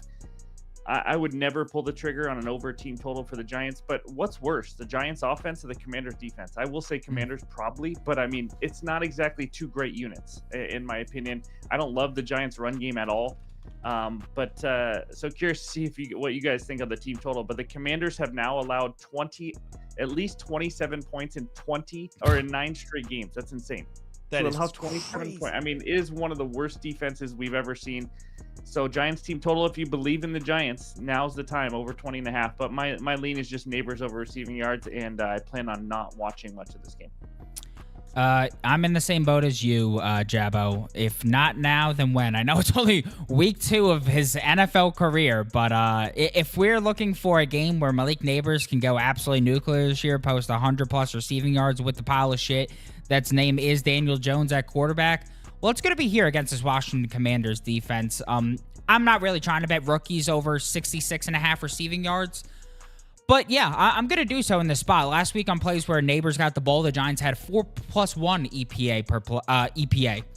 All other plays, the Giants had negative 20.7. I think that Brian Dable wants to get Malik Neighbors the ball. And when asked, how do you get Malik Neighbors the ball? Brian Dable said, throw him the ball. So it's not on him. It's on Daniel Jones. He just needs to get Malik Neighbors the ball. And now he faces the boss battle of dog shit secondaries. If we go back 17 games to week 2 of last season, a full season in action now, 19 different wide receivers have managed 70+ receiving yards against the Commanders, over a receiver per game. The only opponents to have a receiver not go over the mark during this span, the Giants themselves and the Patriots. The Giants had no true wide receiver 1 last year, and neither did the Patriots. Malik Neighbors is one of the most highly touted prospects we've seen in quite some time, and that is a 15 of 17 hit rate right there, with offenses owning a legit wide receiver 1. Based off the way people that I highly respect are sucking this dude off, he better be a legitimate wide receiver 1, and he better hit those 70+ receiving yards. Now, he did pop up on the injury report during the week after we placed the bet, but he's expected to fully go here. I'm not scared off by the injury news. This dude should wipe the floor with the secondary of the Commanders here. Is there a possibility we see Darius Slayton fucking go for 70+ today while Neighbors gets his 53? Obviously, but I really do like Neighbors here. He should go nuclear. So, yep, Neighbors. Another thing about Daniel Jones. Look, last week, that Giants offense looked bad. I don't think people realize how good. The Vikings were a top 10 defense last year. They added Steph Gilmore. They added Grenard. They added like 3 or 4 pieces. That Vikings defense might be one of the best in the NFL. They're going from playing a top 5 defense to a bottom 1 defense. Like, I don't know if there's any defense as bad. Well, here, just to help you out here a little with Daniel, because I tailed you on the Giants as well. Daniel Jones in his career off of a loss, 21-14 ATS. And also, how has Daniel Jones been against the Washington Commanders? 5-1 straight up, 6-1 ATS in his career against the Washington Commanders as well. A lot of really good stats on Dayball against Washington as well. I really, really like the Giants today. I tailed Sauce at the 2.5 as soon as he posted it as well. Let's go. Next game. Ready.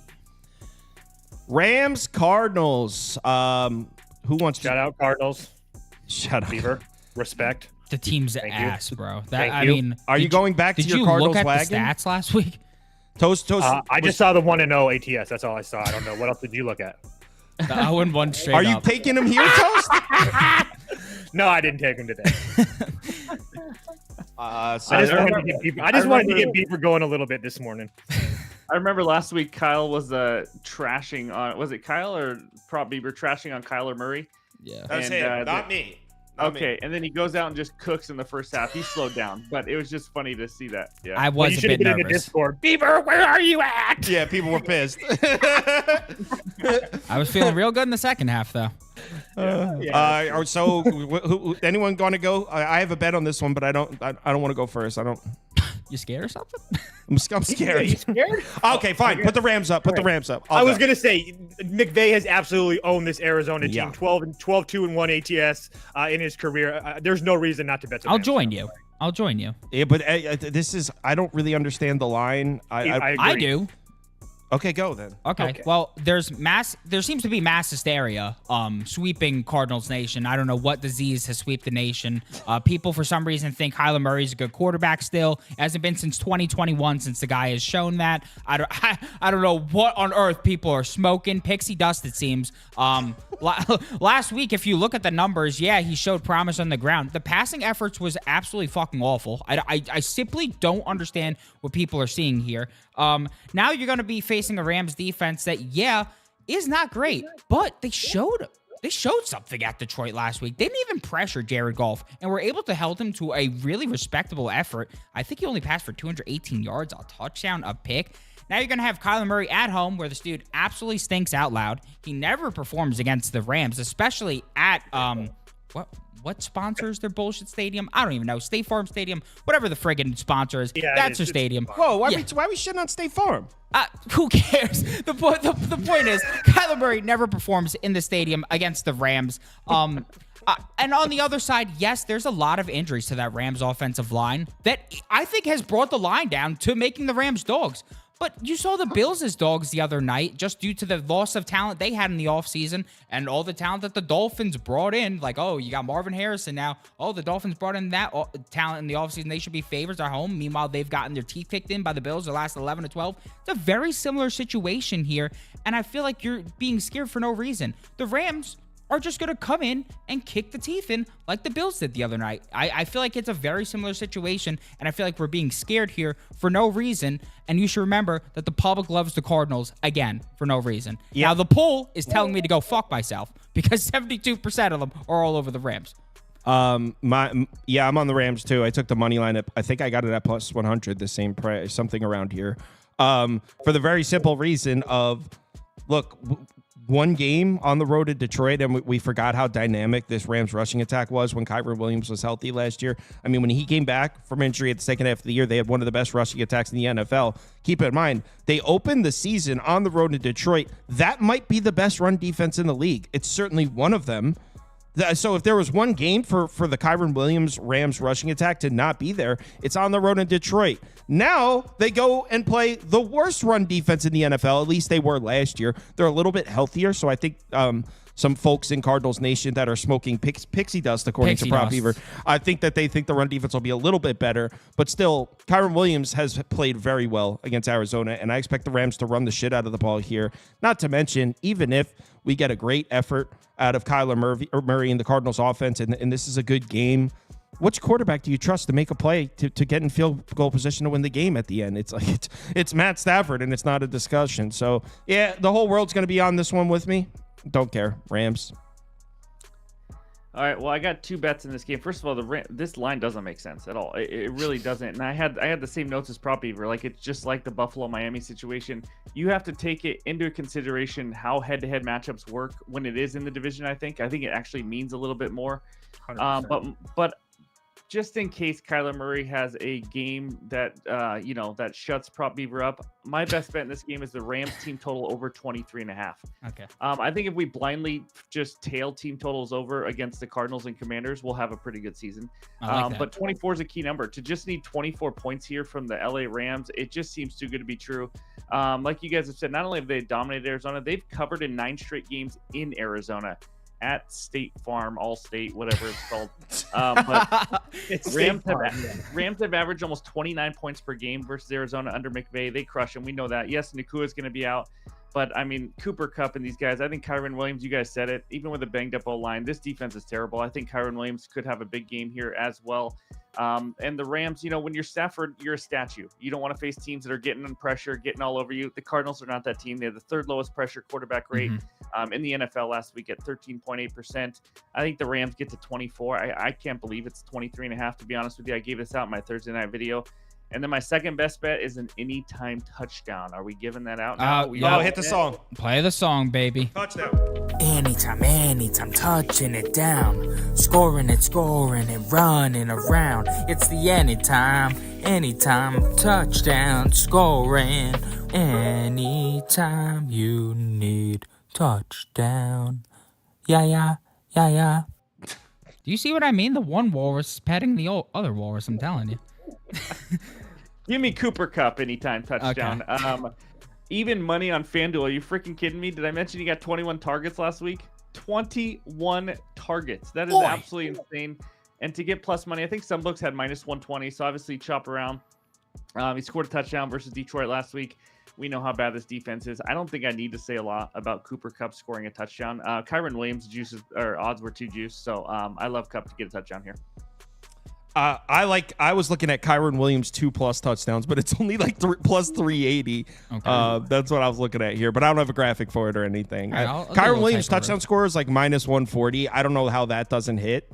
But yeah, I don't think I have a graphic for it, but Kyron Williams should score. For those you freaks out there betting same game parlays that you shouldn't be betting, Kyron Williams touchdown score. Throw it in there.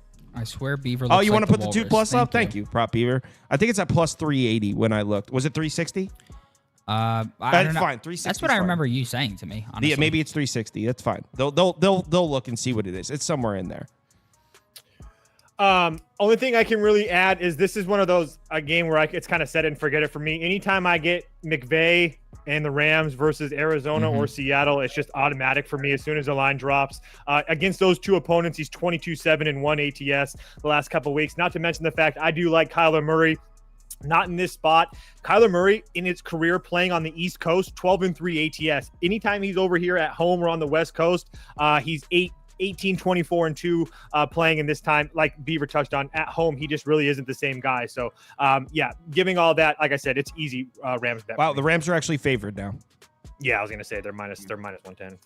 Sharps are coming in. No, minus 118, minus 115. It's not dramatic. Check Caesars. It's still plus 100 because they were the last one to hold on.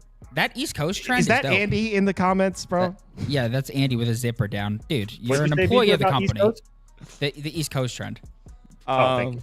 All right, Bengals, Kansas City, Joe Burrowhead Stadium. Bengals up. Come on. You did there. Does anyone else want to go first?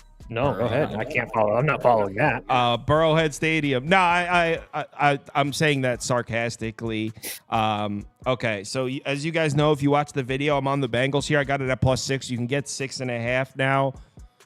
There's not much I can say about the Bengals run defense stopping Pacheco here. There's really nothing to say. They're not going to. Pacheco absolutely smoked them the last time they played, and that's going to be there. The run is going to be there for the Chiefs, no doubt. But I don't really feel too comfortable laying a full touchdown when I think the primary source of offense is going to be the run. Lou Anarumo has done a good job against Patrick Mahomes. I mean, the Chiefs have beaten the Bengals 2 straight, but Lou Anarumo did a good job keeping Patrick Mahomes from being the one to do it. He's in his last 2 games, he's averaged just 230 passing yards per game, 2 touchdowns. So Patrick Mahomes hasn't cooked this defense. Pacheco has. Pacheco's the one that keeps cashing the Bengals. So it gives you a kind of different look into this Chiefs team if they're going to come out running the football. And as far as Joe Burrow goes, look, he doesn't look right. I get it. There's injury concerns, but he plays really well against the Chiefs. This is a rivalry. The Bengals feel like the little brother in this rivalry now after coming out.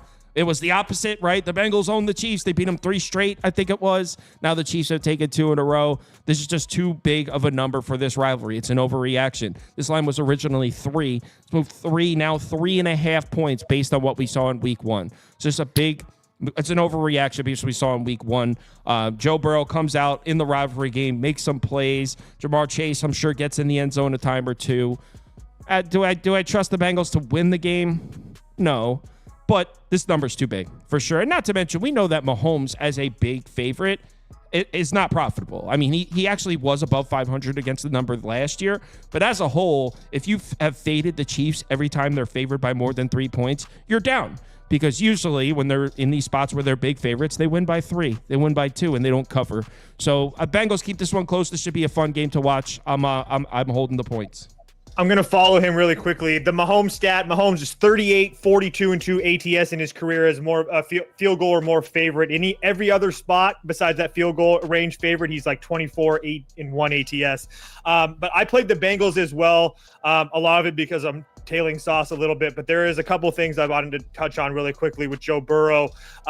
Joe Burrow, 8 and 2 ATS straight up off of a loss when he's scoring less than 20 points. Not to mention the fact as a dog of 4 more, Joe Burrow's 10 and 2 ATS in his career when he plays in that role with Jamar Chase. They're 5 and 0 ATS.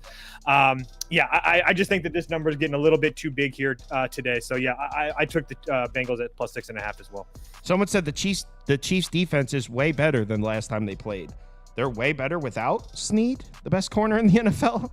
I don't think so. Would have to disagree. Jabo, Steve.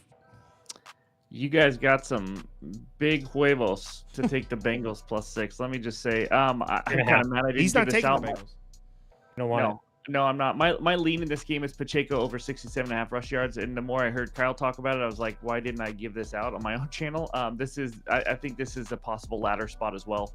Bengals are going to struggle with them, but I think it was Toast last week that talked about it. Bengals in the early season suck. I mean, they are terrible.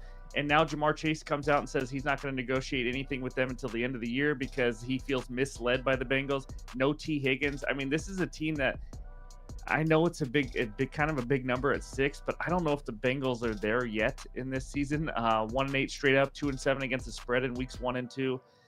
Just a lot going on for Cincy. It's a pass for me in regards to Bengals plus 6, but I do like Pacheco over. That's for sure. It's a lot of people are saying Joe Burrow 0-4 in week 2. Well, let me remind you, I'm not picking them to win. I'm picking them to cover. And also, go check Patrick Mahomes' record against the spread. I was going to say, if we want to cherry pick trends, I got like 4 or 5 that will blow your house down. Like Patrick Mahomes isn't covering the number in week 2 if we want either. to play that game, we can play it. But We got the big bad wolf in this bitch. that's what I'm saying. You know, I'm going to blow.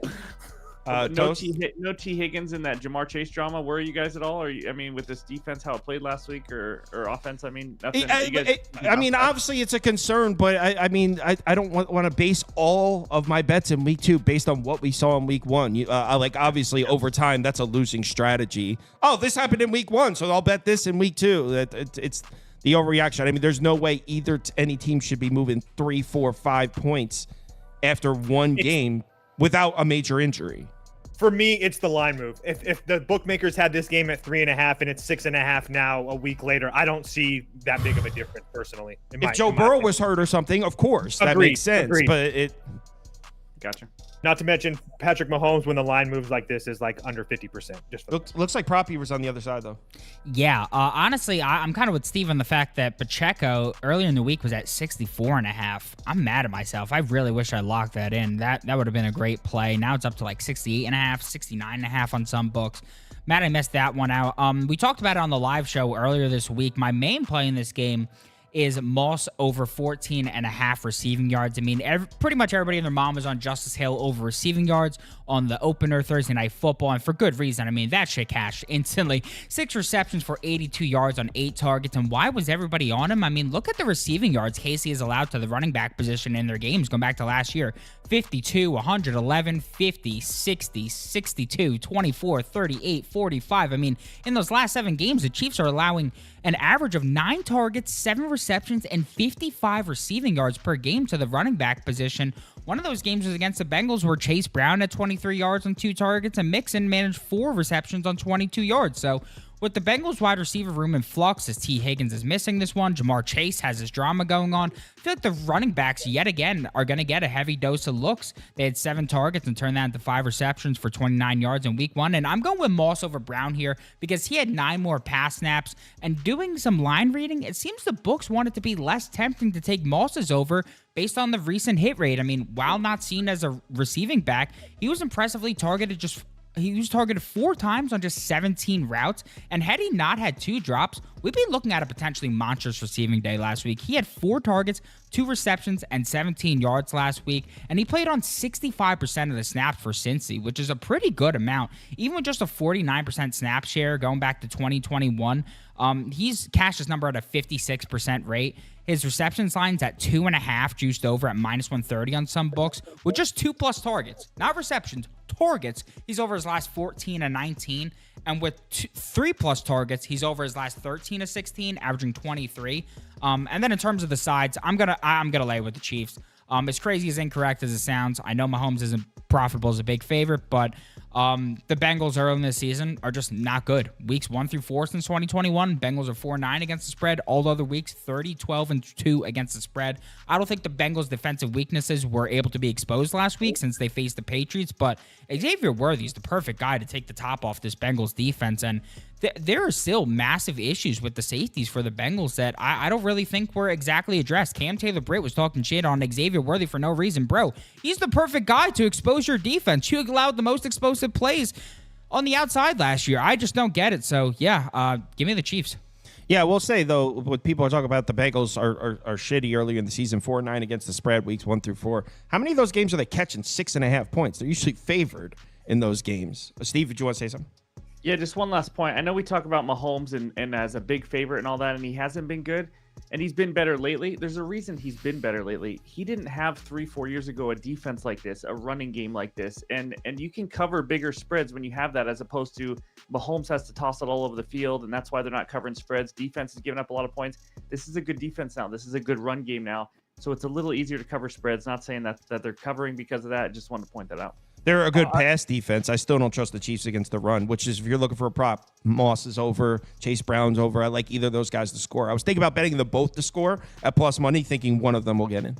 Really quickly too, just since we're talking about trends really quickly, Mahomes, when he plays in like prime time after 1 p.m. Eastern, 47, 33 and 1 ATS compared to under 500 when he plays in the early slot. And then Andy Reid with 8+ days of rest, 49 and 37 and 1 ATS in his career. So when Andy Reid has 8 days to prepare, he usually has a really good game plan. So some Chiefs trends there. Yeah. All right. JT Money said, I may just watch this game, honestly. It has enough entertainment value. Is that bitching up? No. Dude, it is okay to not bet a game. If anything, I only have a half. It is the complete opposite. People think you have to bet every game. No, dude, it is okay to sit out a game.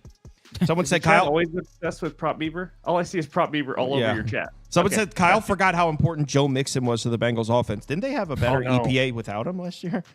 In the snaps. All right, whatever. Anyway, Steelers on the road in Denver. Oh man. Oh, bet of the week. Got it. I'm going first. Going first. It's got to be a field goal thing. You goddamn right. Chris Boswell over 1.5 field goals, -110 in the windy, in the long air. Let's go, baby. Look, the Steelers led the NFL, I think, with 6 field goal attempts last week. I have no reason to believe that they won't be doing the same thing here today. I don't trust this. I don't trust this offense, but I don't really trust Denver to make a whole bunch of stops either. And a game where, again, I think that the Steelers are going to have no problem resting on their veteran kicker's legs. So, yeah, Chris Boswell over 1.5 field goals. I got it at -110. I don't know what the number is now. I don't care. I promise you this thing is going to hit. I'm done. He's done. He promised. Did he just promise? He did just promise. Did you just type Big Boz for Chris Boswell? Yeah. All right. Oh yeah, the Big Boz. So I'm on. I like the Broncos to get in the end zone a couple times. It sounds pretty shitty coming out as I'm saying this. I didn't actually bet this, but I like the Broncos to get up and over their team total. There is a graphic in there for it. Oh, wow. There's a graphic for that? Yeah, I mean, I think so.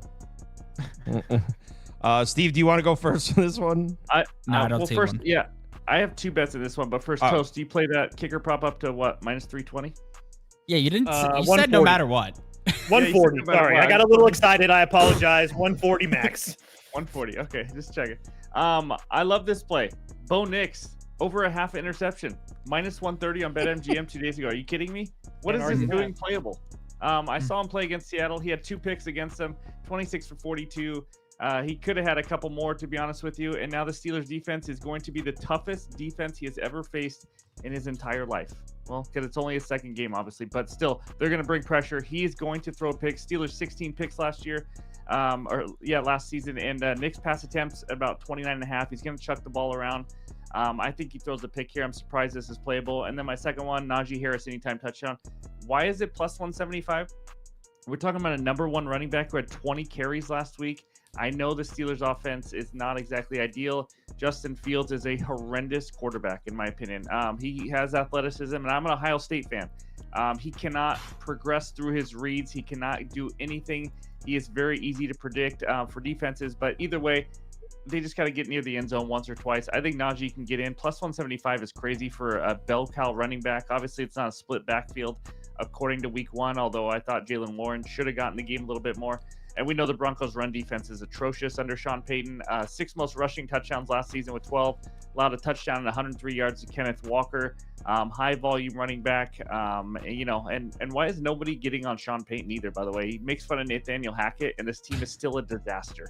What? Oh, yeah. Anyways, those are my two bets. What? I used to like Payton, but I hate him now. I don't know why. I just don't like I him. got something for you then. Sean Payton in his career, 4-12 ATS in week 2. That's the worst of 134 coaches in the last 20 years. Stinky. Prop Beaver, what do you like? What do I like? Absolutely nothing. What do I lean? Freiermuth over 22.5 yards. If you need a bet in this game, call the number. If you want a bet in this game, I would recommend Freiermuth over 22.5 receiving yards. Field is playing. He's going to at least somewhat play in the structure of an offense, I guess. At least more than Russell Wilson. And that helps because Pickens is the main guy he's going to be targeting. He's going to have Surtain on him. He had a 30% target share last week, and the second highest guy was Muth. Pretty much what I see with Fields is he's going to throw it to his wide receiver one. If he's not going to throw it to his wide receiver one, he's going to throw it to his tight end. And we're getting an absurd line here. I mean, 23.5. This Broncos defense against tight ends last year, 32nd in DVOA, tied 25th in pass attempts per game allowed, and 32nd in yards per game allowed to tight ends. I mean, as much as I don't exactly love backing a tight end who kind of filters in with the backup tight ends for snaps, this is 23.5 yards. Dude could get this on 2 receptions here. On top of that, the Falcons defense operated out of 83.3% zone coverage week 1. Now he's going to have to face a Broncos defense that was second in man coverage rate last week. So Surtain is definitely going to be on Pickens. Fields always loves his tight ends. I don't even love my reasoning for this one. This is just a lean. This game stinks. All right, so it would only be on the Denver side. Whoa, I'm not. I didn't. Oh, I pulled an Andy. I Andy'd you. All right, so I would bet it. I don't really want to. I don't have the bet down, but Broncos team total over. You can get it at 16.5. I think the Broncos might win this game. There's a lot of misconceptions when it comes to the Steelers. First of all, I had the Steelers last week as a top bet, so I'm not anti-Steelers or anything like that. But Tomlin, this is vintage Steelers. They win the game as a dog, then the next week they play a bad team and they're favored and they lose. It's just how it goes. That's what the Steelers do under Tomlin. They beat a team that they shouldn't beat, and then they lose to a team they shouldn't lose to. So, I mean, Mike Tomlin as a road favorite has been disastrous. He's got a terrible record as a road favorite. 21, 35, and 2. Yeah, terrible. 21, Jesus. I didn't even realize it was that bad. So, yeah, he's been terrible in this spot. But also, I think the Steelers' defense might be the most overrated unit in all of football. They have a good defense, but people talk like the Steelers have one of the best defenses in the NFL simply because they're watching the Red Zone channel and they see highlights of TJ Watt making plays. I mean, look at their numbers from last year. People get talked about like the Steelers are the best defense in the NFL, right? They keep seeing TJ Watt stripping sacks. Last year, they were 19th in yards per play allowed, 22nd in yards per carry allowed, 18th in yards per pass attempt allowed. I mean, they're a good defense. They're a top 10 defense. They make plays, and those plays that you see on the Red Zone channel with TJ Watt, they matter. They show up in big moments. They're definitely a top 10 defense. But the idea that they should be mentioned amongst some of the best defenses in the NFL is just not true. I mean, they're not good against the run. Teams are able to run the ball. Y'all also not great against them. I mean, what they have is one elite player and a good pass rush in TJ Watt. And what does Sean Payton's offense center around? Getting the ball out quick. That's what Sean Payton's done for 20 years. That's what Bo Nix did at Oregon. Get the ball out quick.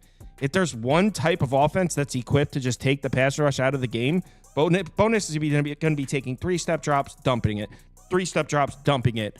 You take the Steelers pass rush out of the game, and that defense just doesn't look very good.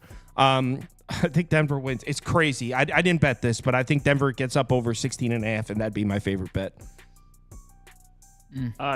2 quick things real quick. If you like betting first quarter props, Broncos 14-4 ATS in the first quarter. The last 18 games, pretty impressive. They hit in the first week. They're +0.5 in the first quarter line. Second of all, they do dump it off. And last week I gave Javonte Williams over 2.5 catches, and it was a freaking dud. The running backs last week for the Broncos, Jaleel McLaughlin and Javonte Williams, 6 catches for 1 yard. Just letting you know. It was ugly. So people are saying, when were they playing a rookie quarterback? Last year in week 4, so not week 3, was the first they played a rookie quarterback. They lost 30-6 as favorites. CJ Stroud cooked them, by the way. Next game, please. So it would be actually this very spot. Early in the season, on the road as favorites against a rookie quarterback. The chat was doing this exact same thing. They got beat by 3 scores. We got Chicago. Oh, Sunday Night Football. We're on the last game. I'm on the Texans here. I posted a video about this last night. Texans, I think, should win big in this one. Now, it's Sunday Night Football, of course. Like, you're not always going to see a blowout, but I think we will in this one. If you're a Houston Texans fan, you absolutely love what you saw in week 1. What are you looking to see if you're a Texans fan? You don't need to see CJ Stroud go off. You already know you got your franchise guy. They're good. They got their quarterback. What did you want to see in week 1 if you're a Houston Texans fan? You wanted to see them improve on what they were bad at last year, running the football. Man, Joe Mixon was one of the most that was one of the probably the most consistent rushing attacks we saw in week 1. What do you have, 140 yards, and the longest rush was 12? Like, no big plays, just 5 yards, 5 yards, 5 yards. Just controlled the clock. They held the ball for 40 minutes. That's exactly what you want to see. Take the pressure off CJ Stroud. Put him in positions where he doesn't have to beat these teams by himself, and that's what Houston showed us. Keep in mind, this Texans offensive line might be the most underrated unit in the NFL on account that they were completely hurt for most of the year last year. I mean, the Texans offensive line was crushed last season. Now they're healthy, and they were bulldozing the Colts defensive front last week. I mean, this is a Bears run defense that I think is one of the most overrated, is on the overrated side. They were the best run defense in football in weeks 1 through 10. But from week 11 on, they actually weren't a great run defense, and we saw the Titans run all over them. So I know that this isn't what anyone's thinking about. I think Joe Mixon and the Texans are going to slam the ball between the tackles here and run the ball on the Bears. And if you have C.J. Stroud off of play action from a clean pocket as the secondary option on your offense, Houston should score pretty easily in these spots. And then on the other side, Caleb Williams, obviously isn't there yet. He was in a tough spot against Tennessee's defense, but the run game's not going to be there again. Houston's got one of the best run defenses in the NFL. Also, I think Houston's pass rush is going to be improved, even though we didn't see it in week 1. They've got Will Anderson on one side, Daniel Hunter on the other. So I think there's pressure coming for Caleb Williams. The weakness of this Houston defense is probably the secondary. I don't trust Caleb. By the way, the receivers are hurt too. I don't trust Caleb Williams to drop back and pick apart the secondary yet, especially we don't even know if Keenan Allen's playing. Adunze, I think, is playing, but he's a rookie also. So, yeah, this is Houston comfortable. It's going to be super square. The whole world's going to be on it. Don't care. I bet it. Jabbo. Well, actually, Toast, you look like you were opening your mouth. No? I was just saying that I had that money line parlay to go with it. And that Caleb Williams had 25 pass attempts last week with under 100 yards. Only 11 quarterbacks have done that in the last 25 years, and those quarterbacks in those games are 5-22 straight up. So just have a hard time believing that Houston loses this game. CJ Stroud hasn't been great as a favorite at all. I think he's 3-7 or 2-6 or something like that as a favorite. So like I said, I paired Houston. And I forgot who I paired him with off the top of my head now, but yeah. Was it Dallas? Yes, it was Dallas. Okay. Yeah, it's a good teaser spot or moneyline parlay for them too. I'm with you. For some reason I thought Keenan Allen might even be out, or Adunze's out, or one of them. Yeah, it's ugly for them. Caleb Williams, like you said, is not ready. I lean Texans as well, but this is the sneaky bet of the week, guys. Just hear me out on this one. Here we go. You say Bears +6, I'll love you forever. No, God, no. Stephon Diggs, under 20.5 yards for the longest reception. I don't usually bet this, but my goodness, don't get confused by the 2 touchdowns. This is the craziest stats I've ever seen. His ADOT was 1.7 yards last week. Average depth of target. He had a total of 9 air yards. Just in comparison, Amari Cooper. And 2 touchdowns? Yeah, 170. Amari Cooper had 170 to lead the league, just to compare. 9 total air yards. This guy was literally just by the line of scrimmage. 20.5 is not adjusted low enough. This guy is their quick pass. Nico Collins, Tank Dell, those are the guys that are going to get catches past this. Now, after I say all this, he'll probably first play of the game catch a wide receiver screen and run it for 21 yards or something. But in general, obviously, there's always the yards after catch. But I just don't see this happening at all. I think 20.5, this number is going to be going lower and lower. It was one of the lowest ADOTs in the NFL last week, one of the lowest total air yards. That's just what his role is. Maybe in the team meetings this week, they said, we're going to have you run different kind of route trees and things like that. And I look stupid, but I gave this out over the weekend as an added play. I love Diggs under 20.5 yards for the longest reception. I like that. Yeah, damn. I do too. Honestly, I kind of want to look into it a bit later, and if I have a good day, maybe potentially add that. That really is a great play because we didn't know what Diggs' role was going to be, but a lot of people I respect in the fantasy community were pretty confident that he was going to be the 3rd wide receiver in this offense. I mean, maybe not in terms of looks thus far, but maybe in terms of what he's getting in terms of the routes. I mean, he's essentially the screen boy there from what you were just saying. I mean, geez, 1.6 ADOT. Oh, my Lord, that is low. So, yeah, I definitely like that. So I definitely may add that. My favorite play in this game, and the line moved on me a bit overnight. I don't know what Sharp gave that out, but Caleb Williams over 19.5 rushing yards. Oh, my God. Yeah. Yes, sir. He screwed me last week. I'm sorry. Well, guess what? You're going to have to run it back this week, Toast. In terms of player prop, what do I see in terms of optimism for the Bears offensively? Not much. But one thing I did see for the Colts last week is the fact that Anthony Richardson ran all over Houston. 6 carries, 56 yards, 9.3 yards per carry now. Williams did only manage 15 yards on 5 carries in the first game of the series, but he has shown that he's more than capable as a dual threat in college. I mean, we've seen the Texans face 5 real rushing QBs since last year. Richardson twice, Murray, Russell Wilson, and Lamar Jackson. Those 5 quarterbacks average 45.4 rush yards per game, 7 carries, and 6.7 yards per carry. We saw both of our recurring guests, Lindy and Lord BLT, on Williams' rush yards over 16.5 in week 1. And while they missed their cash by 2 yards, they did drop some valuable tidbits for us. Lord BLT told us that last year, USC allowed 33 sacks. Williams still averaged 11.8 rush yards per game, and that's notable because sack yardage counts as negative rush yardage in college. The year before, that averaged 25.5 rush yards per game. On top of that, Lindy had Williams projected for a whopping 40 rush yards last week. Even if he scales it down after last week's performance, we're still looking at north of 30 here.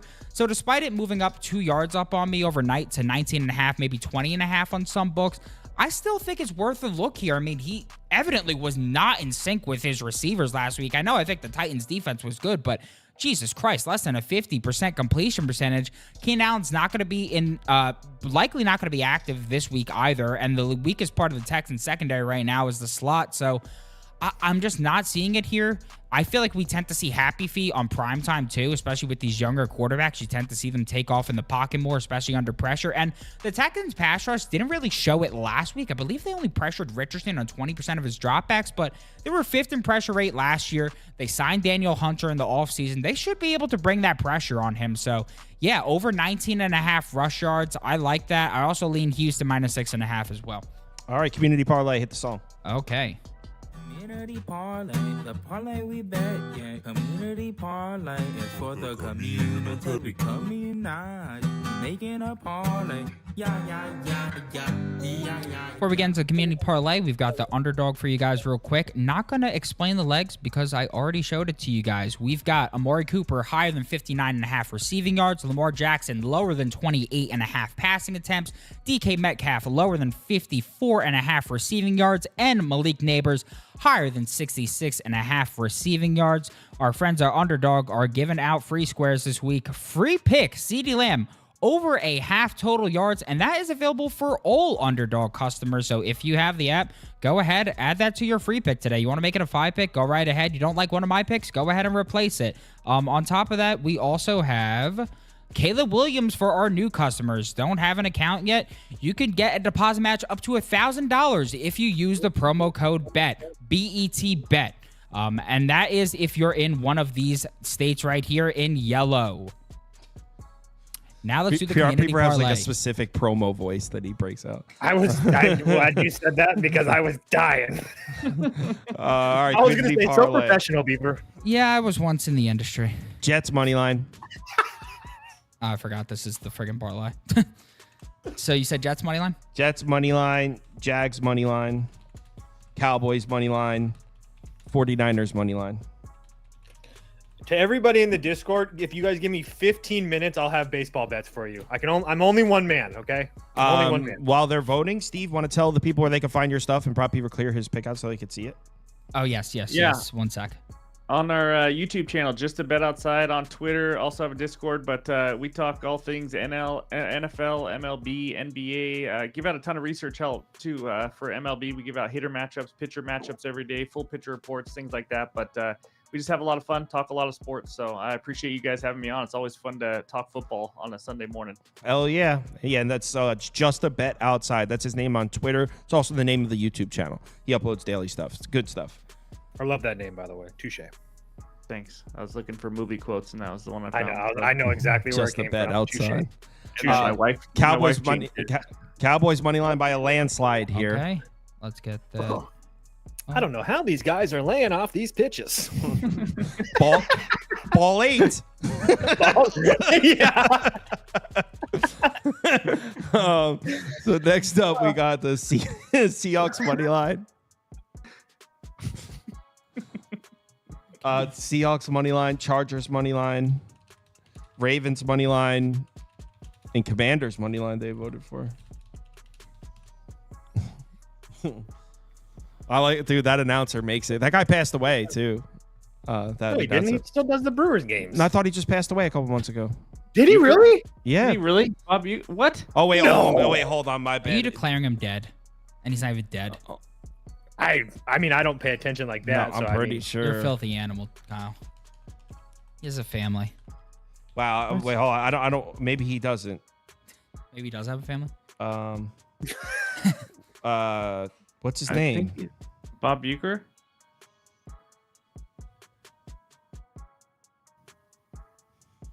He's alive, I think. Whatever. My bad. I one of the announcers passed away. I thought it was him. I don't know where. Wow. There's Sorry, Bob. You're gonna start an online rumor all day Yeah. today Holy now. shit. I'll I could start have it with sworn I Kyle. saw that. Yo, he's hilarious in those movies. When he's sipping the drink, he's like, "We're in the ninth." You can't say goddamn on the air. Oh hell, and no one's listening anyway. No one's listening anyway. That's a drive to center field. Hayes is going to need a visa to get to this one. Oh, that's one of my favorites. All right, Ravens money line. So where do we leave off here? Lions money line. Colts money line. Rams money line. Chiefs money line. People are saying he's still alive. My He is. bad. He's I got swear 80 I saw the tweet because I remember thinking, oh, that sucks. That guy's hilarious. So I got got. I got got by a fake tweet. He is 90 though. Doesn't mean we need to kill him off on YouTube. Correct. Doesn't, he's 90. That doesn't give us the right. Sorry, Bob, if you're a fan of the show. If you're one of the people watching, my bad. All right, Lions money line. And the last two games are Steelers money line and Texans money line. And then for second place, throw Chiefs back in there. So Steelers money line, Texans money line, Chiefs money line, and Chargers money line.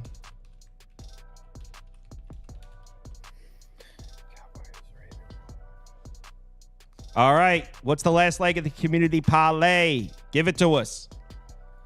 Look at that timing. Community parlay finished at 12:55. Just enough time for you to switch over to the Red Zone channel or whatever it is you're watching. and see Scott Hansen come onto the screen. So I guess the DirecTV guy, he's done. I mean, Scott Hansen just owns that market now. Yeah, the guy with the ears. Siciliano. Yeah, Andrew Siciliano. The ears. That's what you know what I'm talking about, though. I mean, those things pick up basic cable. That was mean. Shouldn't have said that. Sorry. What'd you say? Nothing. Well, Don't I repeat guess that. now you can't repeat it. Texans money. I know it wasn't that bad. I'm sure it's a joke he gets all the time. Oh yeah, I was gonna say There's no way in hell. All right. I'm almost there. So Cowboys money line. Are you doing it? Yeah. 4-way parlay. Guys, we got a slammer. Plus 190, plus 189. Plus 189. Holy is- shit. that So is the community something for parlay, us. Cowboys money line, Ravens money line, Lions money line, and Texans money line plus 189. Community just trying to land a jab here. Everyone, thanks for watching. Everyone enjoy your Sunday. Let's have ourselves a good one. Sorry about the bets yesterday. Had a